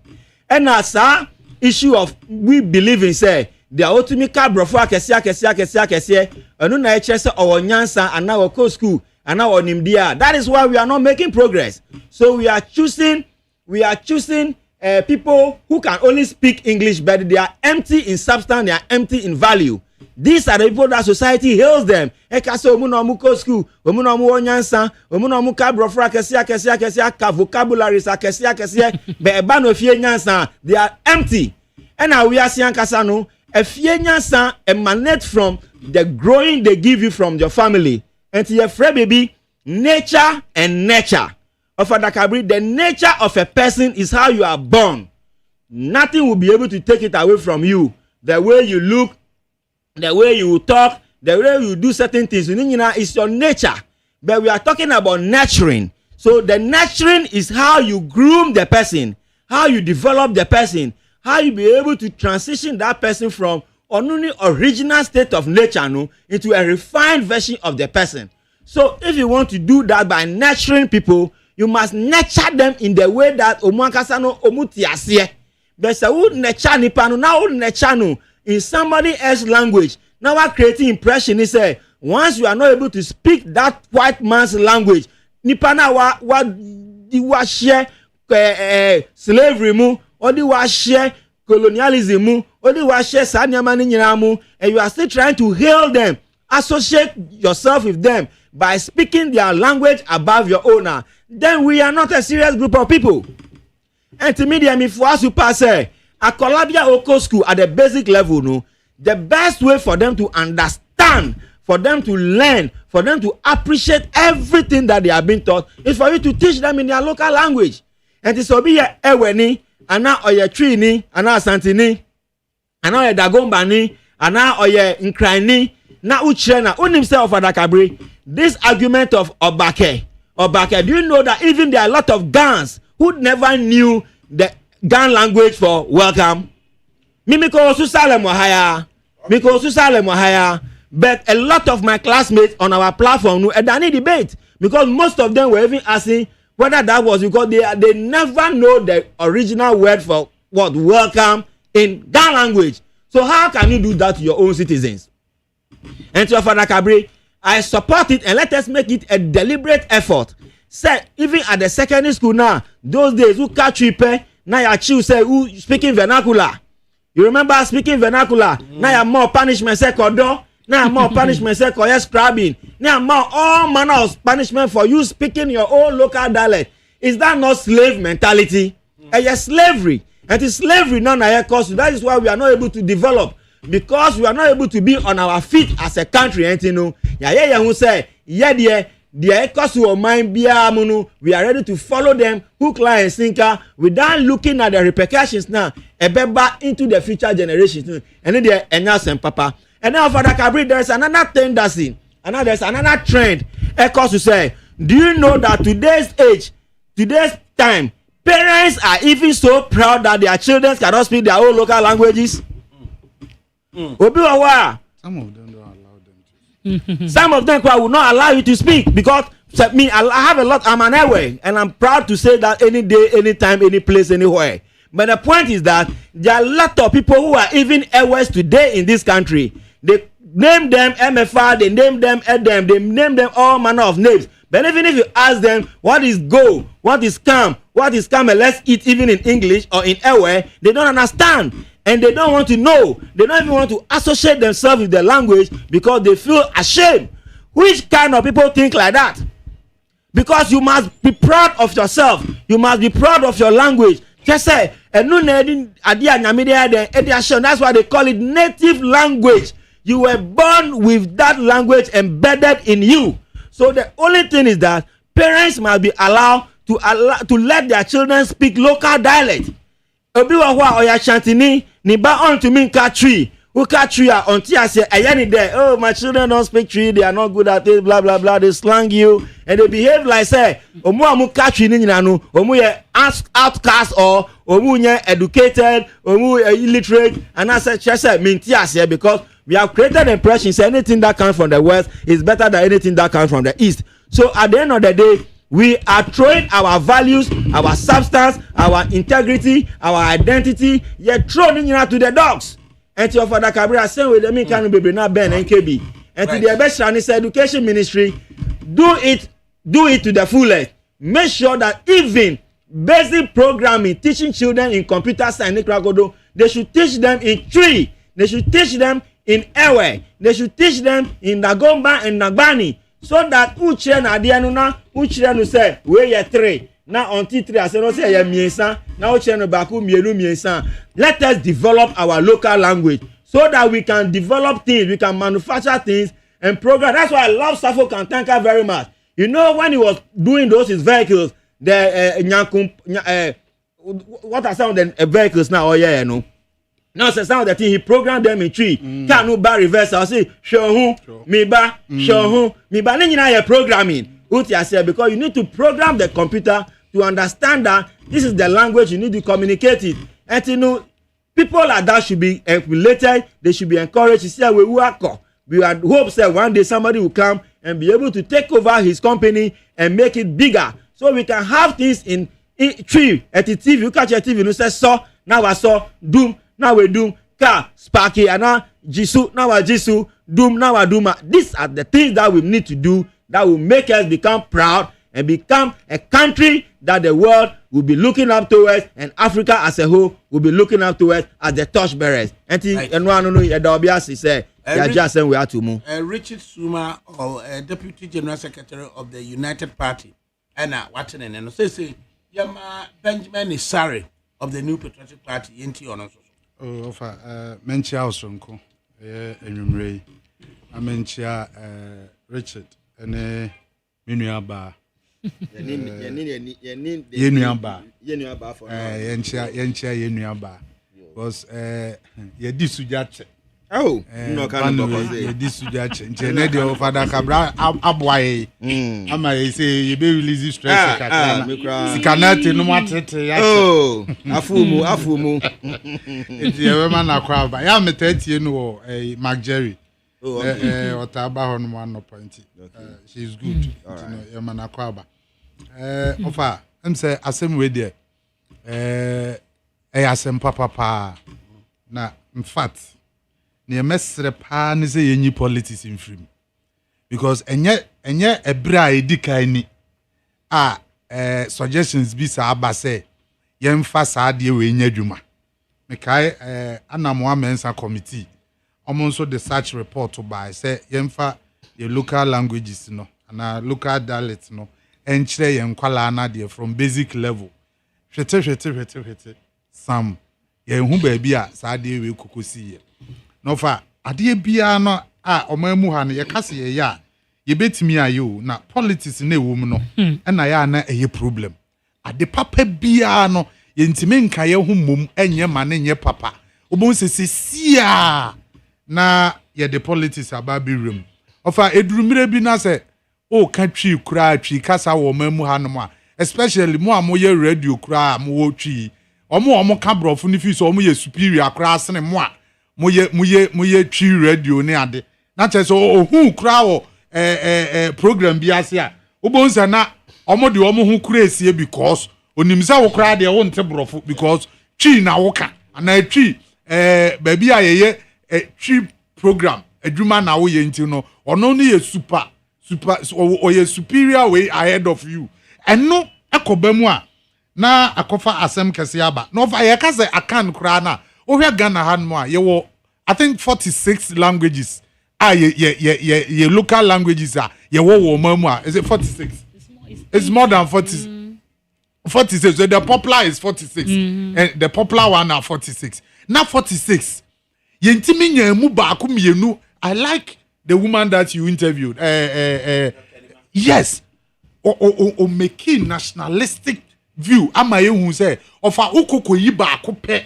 Say what dey no start here. E be create problem. Enti yenya ne say ye the best 7 start. No fa wo hwe akan language na. Akan na ankasa nso ye wo mu miensa wo mu. Ye wo twi ekuapim twi. Ene ye wo fante. Ansa na santi twi aba. Ni nyina na kabom na ya kan. And now I can no so ohwe omamu ha no 45 to 47%. And now omo ka popular language a ye kan wo omamu ha. Enti se ye politics free mu a. Ofa ename no ka say obi kura o parliament no ko country ya na yesere no. In the constituency kura ye beka se yentu abantia no because onte brofo. Ya ma brofo na ba bedidi ye tiri mu ama. Ye ma ye ne omu tifie kura no. your local dialect no cry and pursue mubesua. Tessa woko kase even though you said the vernacular is abomination. Was school. Ubedru on near the abohonum. And she just said, Obi honuma on Tibrofo, the whole of the term no. Omiena non kasa was school more. Because wako country is ya best ya answer no so a problem, ya be punish no. Enti ofa yasem papa amati ya mama ni age. Me share say na education minister cancer asem no nam so wow. You bet me dia yadwuma.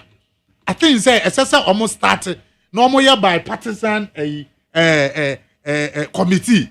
Na ye hwe ne start wo ho. Ye tu hu anamon. Enye say ye be ka to mframa mu a metie maame ne say ye tu hu anamon. Okan ya ka say Kwame Nkrumah start ene ya mfa anya adwuma. First wo ba GBC a se ne no okan ye wo dagbani ye wo even 7 languages ane ye ka wo ho. Enti say asem bia ba of a kofem ntem ahakura first Peace FM na muka dagbani ne sa ne ma beginning na ohini nton no time no na sa kasa no ewa ha but say na akwakoye twi ne pe ye yi ni aka ni nyina afirim ofa ye besre se asem we dey se ne Richard kai na asem payetia ye mfa we nkonkoya amanyosem ye sa kasa no ye mfa free kg enko primary 3 that is the lower primary and ye mfa sa local language in Nchiromade. That is the best because a hono and then quality me a pecking near money free because say of I was all steady.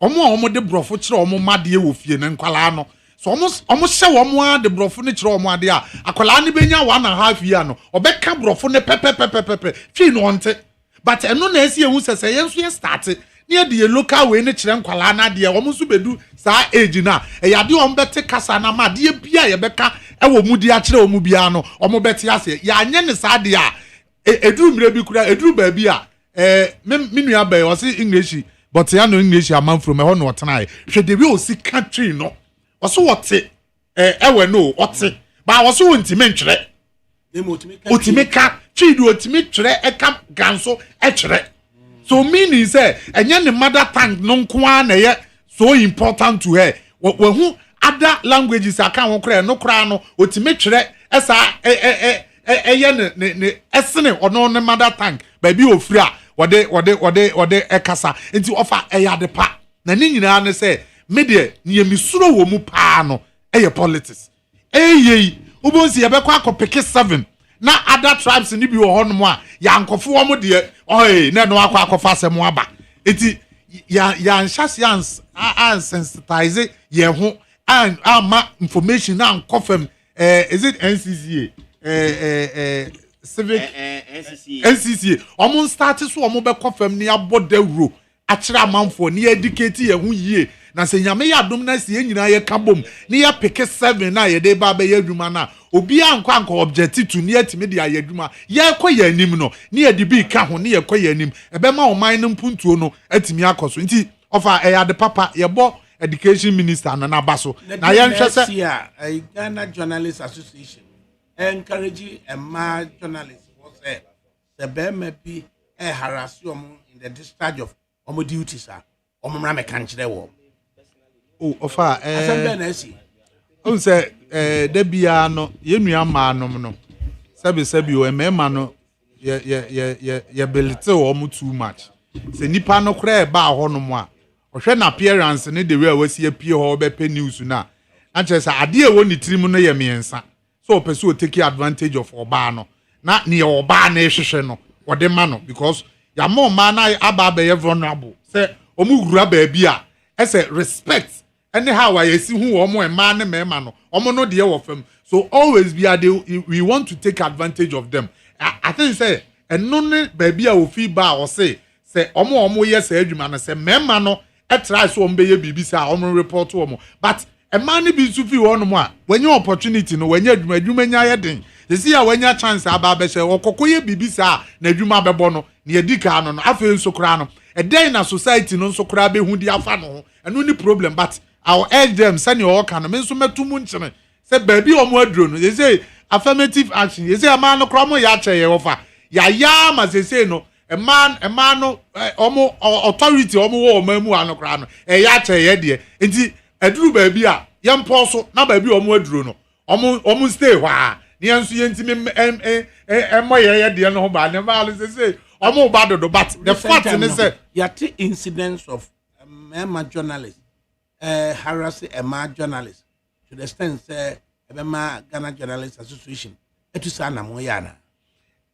offer yes on say omo no omo nhwehwe mu ni ade na bia na omo the research background omo dey ba no omo aye hu say that is the norm enti no say ye tu ma no fo wo ho a I think say ne kwan so ano no nso betimi akwaye say enkuranhye se ne be ya obehye ma no dodo na enkuran na omo nso de omo awura sa journalism num se ne be ya ebeboa because first no now obete gifty I think say enye common a man na no omo journalist no kakra bi na ye mema no ne do so but na no tim say young ladies no e ade a omo pick it up omo nso omo ne mema no struggle with that field in the pa nti I think so fire sempa ye encourage omo na omo ma omo hu omo say omo mema no betimi a supersede omo to that extent na omo nso emfo omo hu nshem ne enya adwuma no na embo o mine I think say ebetimi aboa na yenyina etimi akoye ni yo enam David ni enti nso so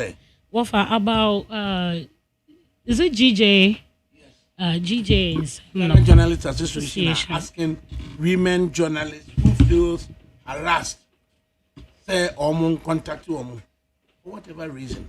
What are your thoughts? For whatever reason, I see sir women they have the potentials. Ebane said they should go out and go and look for news items. So see, I know there are some prominent people you go to them say, maybe pen news krana unyo ba. They won't give you that opportunity. Because say I dream poor I won't need three months no. Ni aminu ya be maneka no. Me, I went to a media school somewhere 2014. And I'm me page me service we page ma sa na me nya. But a man wanted to give me an opportunity together with a colleague friend at a school. No? Now, his motive behind opportunity, no, person or my say, Sebi, ya who offer.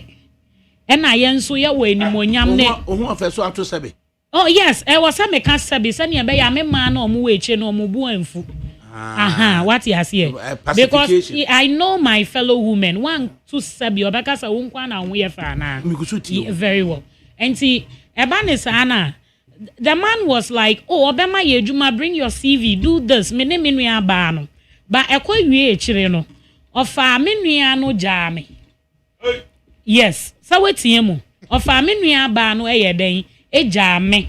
Because whatever he has put in on the table, which are conditions, no, the other person was ready to give it out. Was ready to give it out. So the mayo, so one farm I can't tell. Yes. But later, no, na me notice here said, Sana, so she wasn't ready to give out whatever the expectations are. But at the end of the day, no, also did not dream BT no Genesika di.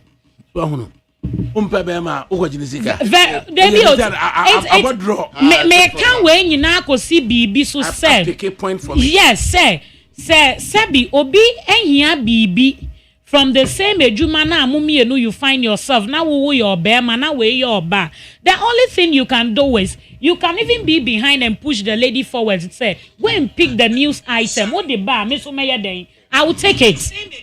What you say so that we share ideas on how we are going to write our stories for our station or our online whatever. But for you to harass the person because she goes in and get the familiarity and get the favor edinya or dinyana and I don't support that. And see me support GJ say as I'm no modia betu hono they should make sure they enforce it very well because a man that we go through a lot. Me say I will report because a drew baby I was say a man you not putting up confidence. Ebi na ya kan wa heyo. When you go to the class and you are teaching these languages, ebe to me abanisa igbe ni be suya tri ni nso be suya igbe. By the end of the day, yan ye na tribalism cause stepping in na, and also a different thing we have to sit down and tackle on its own. What you here? So that issue of a memma na was say oh yeah, and your bema and ni kwanso oba ye then no that is what we are trying to stop. But a man also they should not say. if a man has given you opportunity to lead, say koneko ya ade na, it doesn't mean say uko honuma go and spoil the man and koneko kan ne hu semboni. There be the fact that you have to put on confidence as a woman to go out and get whatever you want we juma be ko eni and now also benye ni monyam bi efi juma na wo ye ni mu doesn't mean say you should rock shoulders with a man, because Bible mukra no e kire so obema na yetire. What he has here, since the man is the head, no, you the woman, you are to submit yourself. After submitting, no, obema no so to me ma wakonya no, eye ne wasa wo ye den, wo ye money ye. So with the GJ issue, I don't have much to say on it. I think it's in the right direction. So it is time for women to voice out whatever men do to them in the circle of Omwejumano. It's an inappropriate behavior, Biano. You have to report it. Exactly. You shouldn't have to report. You don't have to allow it go like that. With the system, you need to. The Ghanaian system, culture, support too. It has to support it. Because I said, yeah, Oba can be beer. Instead, you bet here na semono. Na say yeah, who no. That's a unkwana obema will say. Unkwana obema there be. It is high time I was say ye chre ye ji ye hu tumu as a man. Sabi ya maya ye pekasa.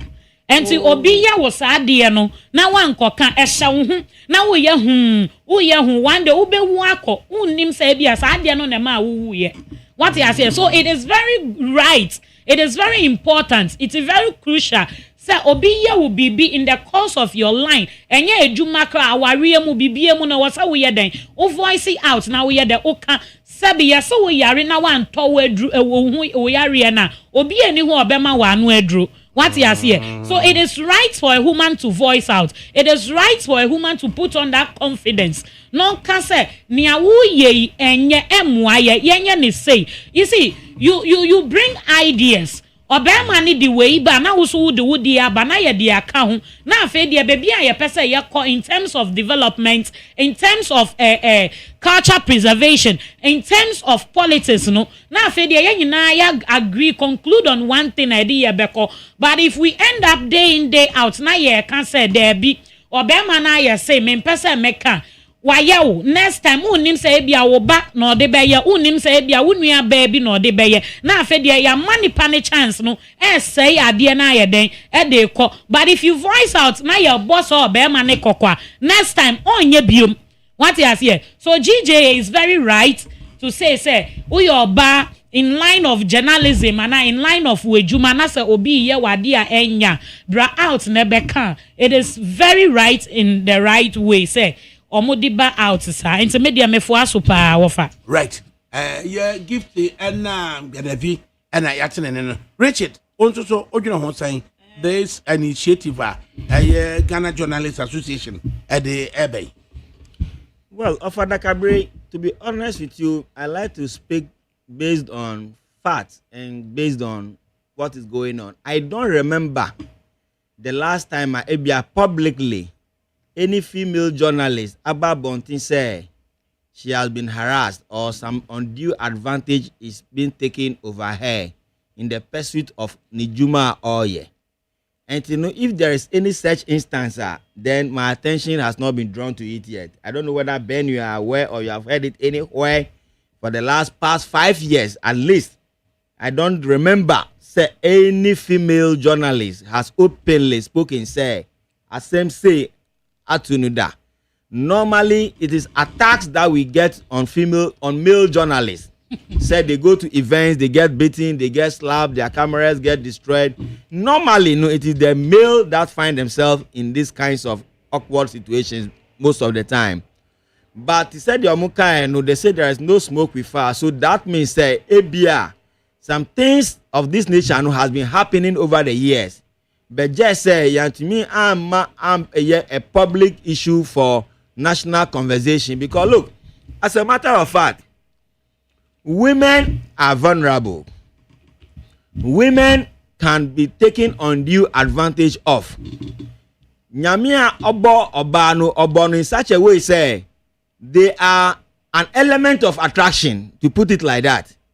And to know your bemana one and your discipline and you are not able to control yourself, almost every lady you see on the street, no, you want to have something to do with her. And then again, so no, omu ye juma, and they have opportunities, and now they are sitting in positions of influence, no. Bebre na so no. Some of them find it so difficult to even approach a woman. They find it difficult to be able to propose to a woman. They find it so difficult to do so many things as far as women are concerned. And to be brenano at every slightest opportunity that a lady sees from them, no, no person with the terms and conditions edit to so. And now obanu be brenu so no, omuankasano they are becoming an element of enticement. Because most of the ladies of today of ADAKABRI, let us speak truth without missing word. Some of the ladies of today, you know, they are deliberately provoking men. They are deliberately dressing in some manners to the extent say, Nipano or your angel cry now come in office or page you ma one year careful walk around your personal dressing, your appearance, your gestures, some things you do no. Will not allow this man to give you the job without adding conditions to it.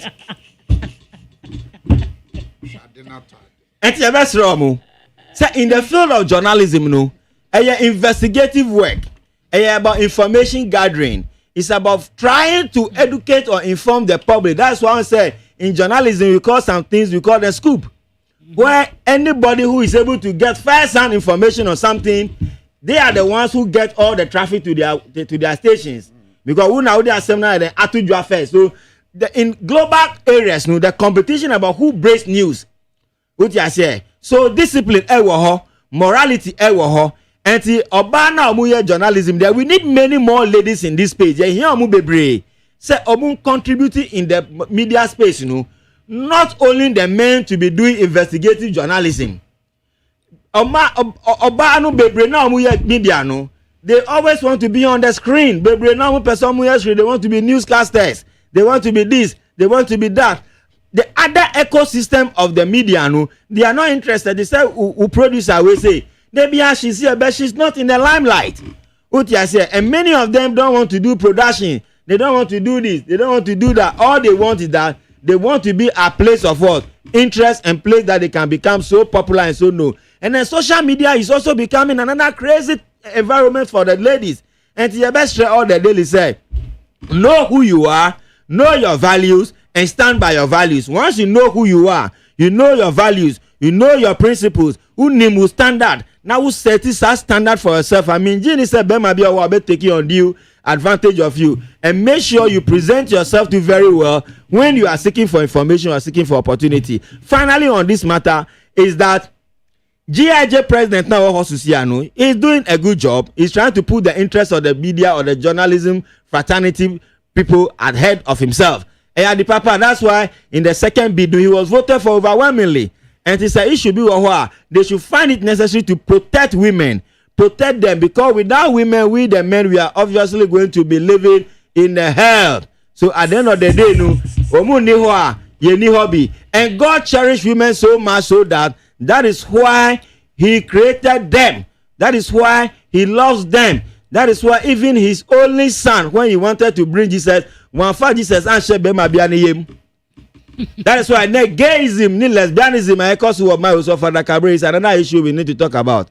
Right. And he said, God planted Jesus in the womb of a woman. That means women are so very, very, very important, especially in the sight of God. So as a society, let us protect them. Let us do everything humanly possible to protect them, to love them, to care for them, and to make sure we defend them true and true. May that say. Right. Until finally, then, on the issue of school from Kuala, yet it's a woman you could swing at the end of the sense of some muti, you chucha or mutino. Obebusa say, does it have any parent on a year at the Sumbusiana? Over that uko secondary school and our uncle. Secondary school. There be over one secondary school. There be over one secondary school.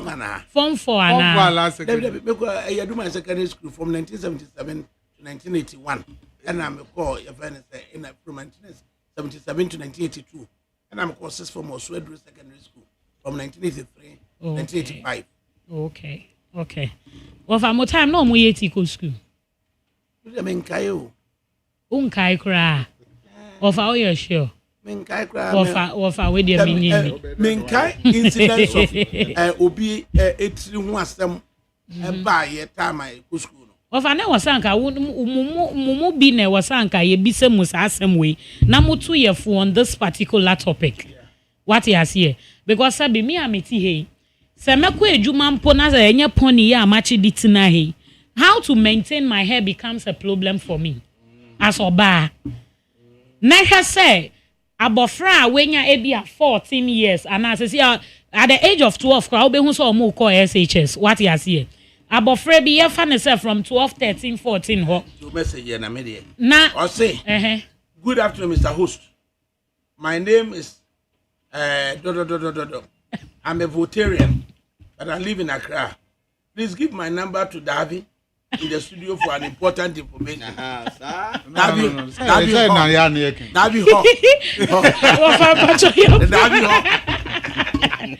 Oh, who producer?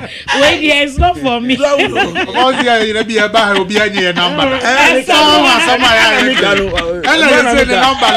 This is a man for any Dada Nuka. Nuke jo. Bisani pani se nuke jo. Nenye me wafa. Wafa. Me kura miti he. Enye se poni ya makoso yi. Na ebi ame sorry ahumachi. She say morning show. You have to be here as early as possible. Enye hankwa other radio stations quiet to me do as early as 6:37. Just for the work to be done. What he has here. Na sa me sorry na afi na me siesie metri hu hwe bebi a me free but ya no me kwan a enye na kukuri afi na me ko salon akoye na akola me ma wo no me se ko school ko suya de na mama ordinate pem he ana natural ne kwa unu no mu ani de wa heye kwa wo besu na me se akola nko school on fa neti enfa nko school sa obeye dan maintain etri no sabi o if school ho enti se fie. We have bed baths ni niyama ewo school mu ho yan spray ho ya fumigate ho ye na wo di o mattress kokora na ebi to me enter na wuti aye kusu wudi akoda mattress bed bath akọ mattress ni mu enko wuti ni mu ebeko wuti ni mu. So what is the debate about here? Me debate na ekoso no, I don't see any essence. So we should debate about this particular thing. When I was going to SHS, me de meti sakora ne koye. Because those time kurana en shada eni biye en shada eni ho sa se ube yiti ai ni sa ni amano ye betwa wo sweat ankasa ma we hu se we ye sakora ankasa na ade beko. Because obe me bi eni ho a wo di ko kire no. Obi eni ho a wo koye fashion show bi a di ko kire no.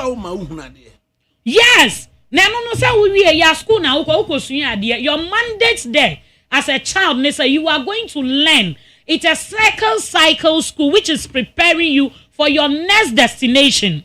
What he has here, we free class 1 basic, Saako Pim JHS, we the second cycle school is preparing you for your next destination. So you are going to learn, you are going to prepare yourself. And then Nayen Kasa Yamana Mom secondary school, they should sit in their house and Yabeya will teach them ourselves. Never eti yana so kahomano. Say any beauty contest na yakoya wo school mu ho. We are not going to do beauty contest. So then are we debating on this particular thing? Meanwhile, there are a lot of things that a Ministry of Education will have to attend to. What is the debate on social media about? Mimi dia menfuaso. This whole issue menfuaso. A BD picture be akotu ho say. Upesa wudi uti eco school, then you have to be a foreigner. Those people have their own culture. What you say? No mu yi omuti. But if we have rules, any laws, my way mu govern the education system now. Me say, I'm saying say, foreign bia or beba hase or secondary school, ye kro mu hase no, so onu su kwa oye den o trinity, because those are the rules governing our children here. So we don't have to pave ways any pa way or your foreign entity on fanity ni sa enko. And ya me say, eno na ebi mo heso wedi ye debate no. What you here? Because if somebody will go and pull a foreigner's picture, No, they are better Facebook. Say, wait, I didn't know one casa foreign and unity. Then I think the rules governing the Ministry of Education, any GES, Nankasani Kolana, I think, say, law, no, the foreigners too should what? Abide by it. So when it Jehusa Wabako school or Ghana has say, yes, secondary school to be precise now, and yes, our foreigner knows so one day, oh, unity. But the issue of say, I was say a money di or mutse echo school, and enter no one can say a member knows where bo mutse. You understand? Why are we not debating? Say a money your muti dia dema, a member knows when you're there, almost when you're rasta and falco. This should go to the parents, wofie. Parents no enya sabi enya say bia wo ma akola na aduane nkwa wo fie enya say wo ma akola na sika ana utua na school fees nkwa. These are some of the basic things I was wudi chira akola no 3 years na akola na iko school no ada obe fie the 4th year on to me nya niti me year school as na me start year meti okay until after 3 years no the girl should come. So a person or your hairstyle as on to obey to me aye. Or person or your hairstyle puskelegi obey to me aye. But with the 3 years now Kolaniko school need she is mandated to be under the leadership of the school and collaborate with parents. Say Kolani be suya dear any ma dear for the next generation. Richard, your thought on that? Yeah, ADAKABRI, some of these issues I want to say a systemic failure, a general problem. When today our ladies have resorted and said, "They Brazilian hair, they a dead person's hair." They said they are prepared to pay any amount of money to buy a dead person's hair. Don't you buy some for your girlfriend? Hey. As I'm saying now. So why do you mention it? My wife and our girlfriend, right? My wife, yes. Say legal wife. They say. Onwa betimi at obeto na ade etimi nto obi da mo there be unto obi da ba usika ka una auditor ye there be but the sika ka una so teach up money ebika the usika ka una ye dey of ADAKABRI yes you are creating impression na ma nkola ni nyina hu say your true beauty can only reflect when you are wearing a long hair. That is adena you are creating. And your man be yes say adani a part and parcel of what they said. My sister is saying those days we call something that you know when ladies trim their hair they cut it nicely they present themselves natural. Oh you see who name the ekoso and this is a Brazilian hair no crown of ADAKABRI only say bimu ni na 2,000 Ghana cedis. 2,000 yes what. That's why we have hair 15,000 20,000. Oh yes. Hey. Even to 50,000. Yeah. Now, yeah, some me bedroom intimate. Hey, one said this year hair now. Now, if I me me birthday, now me sit to hair, mommy, I want to me to investment 28,000. Yeah. So what I'm saying is that yeah, we are 28,000. We are not disagreeing. Less. We are not disagreeing, sir. We are not disagreeing, sir. Ladies have to try to make themselves beautiful, look presentable to us, to admire them and to appreciate them the more. Only the sometimes I see my lady wear some wigs and I'm like, oh, this one it looks super good on you. But I know, sir, wearing a borrowed beauty. Artificial beauty. So you final comment. And my final comment is as for the hair itself, no. Especially the all say for the foreigners now, but if a British is here and now American is here with their natural hair, it is difficult for you to tell them to go and cut it. You must ask them to prune it or to hold it or to cover it or to do something because we are in a cosmopolitan world. It's a global world. So who to me can say obi bay school or Ghana now okita onwani natural hair. They say brony there now their man no see on contract because who secondary school in there it's not allowed. These are ancient ideas. It cannot be entertained. And Tinipano should be allowed to go to the school with onwani natural hair. So for instance, say akolasa oko na oko school but onuniti na okwa use they are already perming or your perming or the chemical say gum. How can you learn? Okay. How can you learn? Because chemicals now some have negative effect. Okay. And you know media me for us to say our secondary school children can be people has a nurturing nurturing, how you nurture somebody and the discipline you put in them no important. You ben say in kola no mu de omo trimming omo hair no before they go to the school. That one I think I will accept that. Ben, your family does. I think it's Mini Richard very arguing to some extent. I think High Court was a Supreme Court a rule abra Achimota school issue never and Emma omo ma yeti asese eno no ntimi nye basis so obekasa akolano emma school ho because every school bia no e wo disciplinary measures. Yes. Na ye wo exceptional the senior work no nti say akolano e be school na say disciplinary measures egu on kire say ni say ABCD na ese wo ye na say akolano kaso wonya eno no nso ndi private akolano so obe be school no na waba be sua de for instance Achimota de akolano okotwere na onya school no yes, he was the best. He was even the best student. Ewo hono a okoya enokofa back and forth sa kopem say really asem na okodi bem. Ofa ni nyina babesi awofo parent. Final comment. Parenta ofa say final comment. Oh, ofa no la making 10 minutes past. Yes. Enti ofa we dey men how bebre. Yes, say mean any kwai say ye den sheba. Ba enum nso no say ye ma discipline measures na wo school no adwuma ba na education minister kan ya manager won no say omo ta headmasters and mistress na chi say omo enforce omo instilling discipline e won kwala anum say na ebe ya ebe bo am omo upbringing no ne omo adisua no akoye nti ye be sere say ma ye nye ne hye eno nso nkire say ye abuse system no ne ye nye ne yepe akwala na kwa waye ni ti chenchenchen madam no ogina na anim kura kira de no akwala ni ti star waye no kura no eso sene madam na o kira de na eba adibu akwala ne be de na wo buti chani na o kira na de that thing say omo hwe no omo nya ho adwuma na mu a so wafa the whole thing about your language no to be taught no ye for so me frɛ awofo omo wo fie sɛ omo nyina agento mo sɛ yesua ye language na ebeboa oman ne nyina aboa ye ma aboa the development of the country and how to preserve our culture any national unity problem solving our education sector health sector ni bibia enti awofo nyina omo tie ye ne no mo nyina mo nka mo nsambo mu na yemfoa minister we na odi aba so sɛ ne ebe ya ebekɔ yie di ama ye nyina. The Ambassador and Farmer Gifty and the Yedibabe Jinamusesia of the National Democratic Congress, as a Dakoma Benjamin Esari of the New Patriotic Party, as a Dakoma Richie Suma of the United Party, the new kid on the block. Party Papa. The Bekofi, the Fiona Yakono, Abramo, on the DJ Foreigner, on the Lako Michael.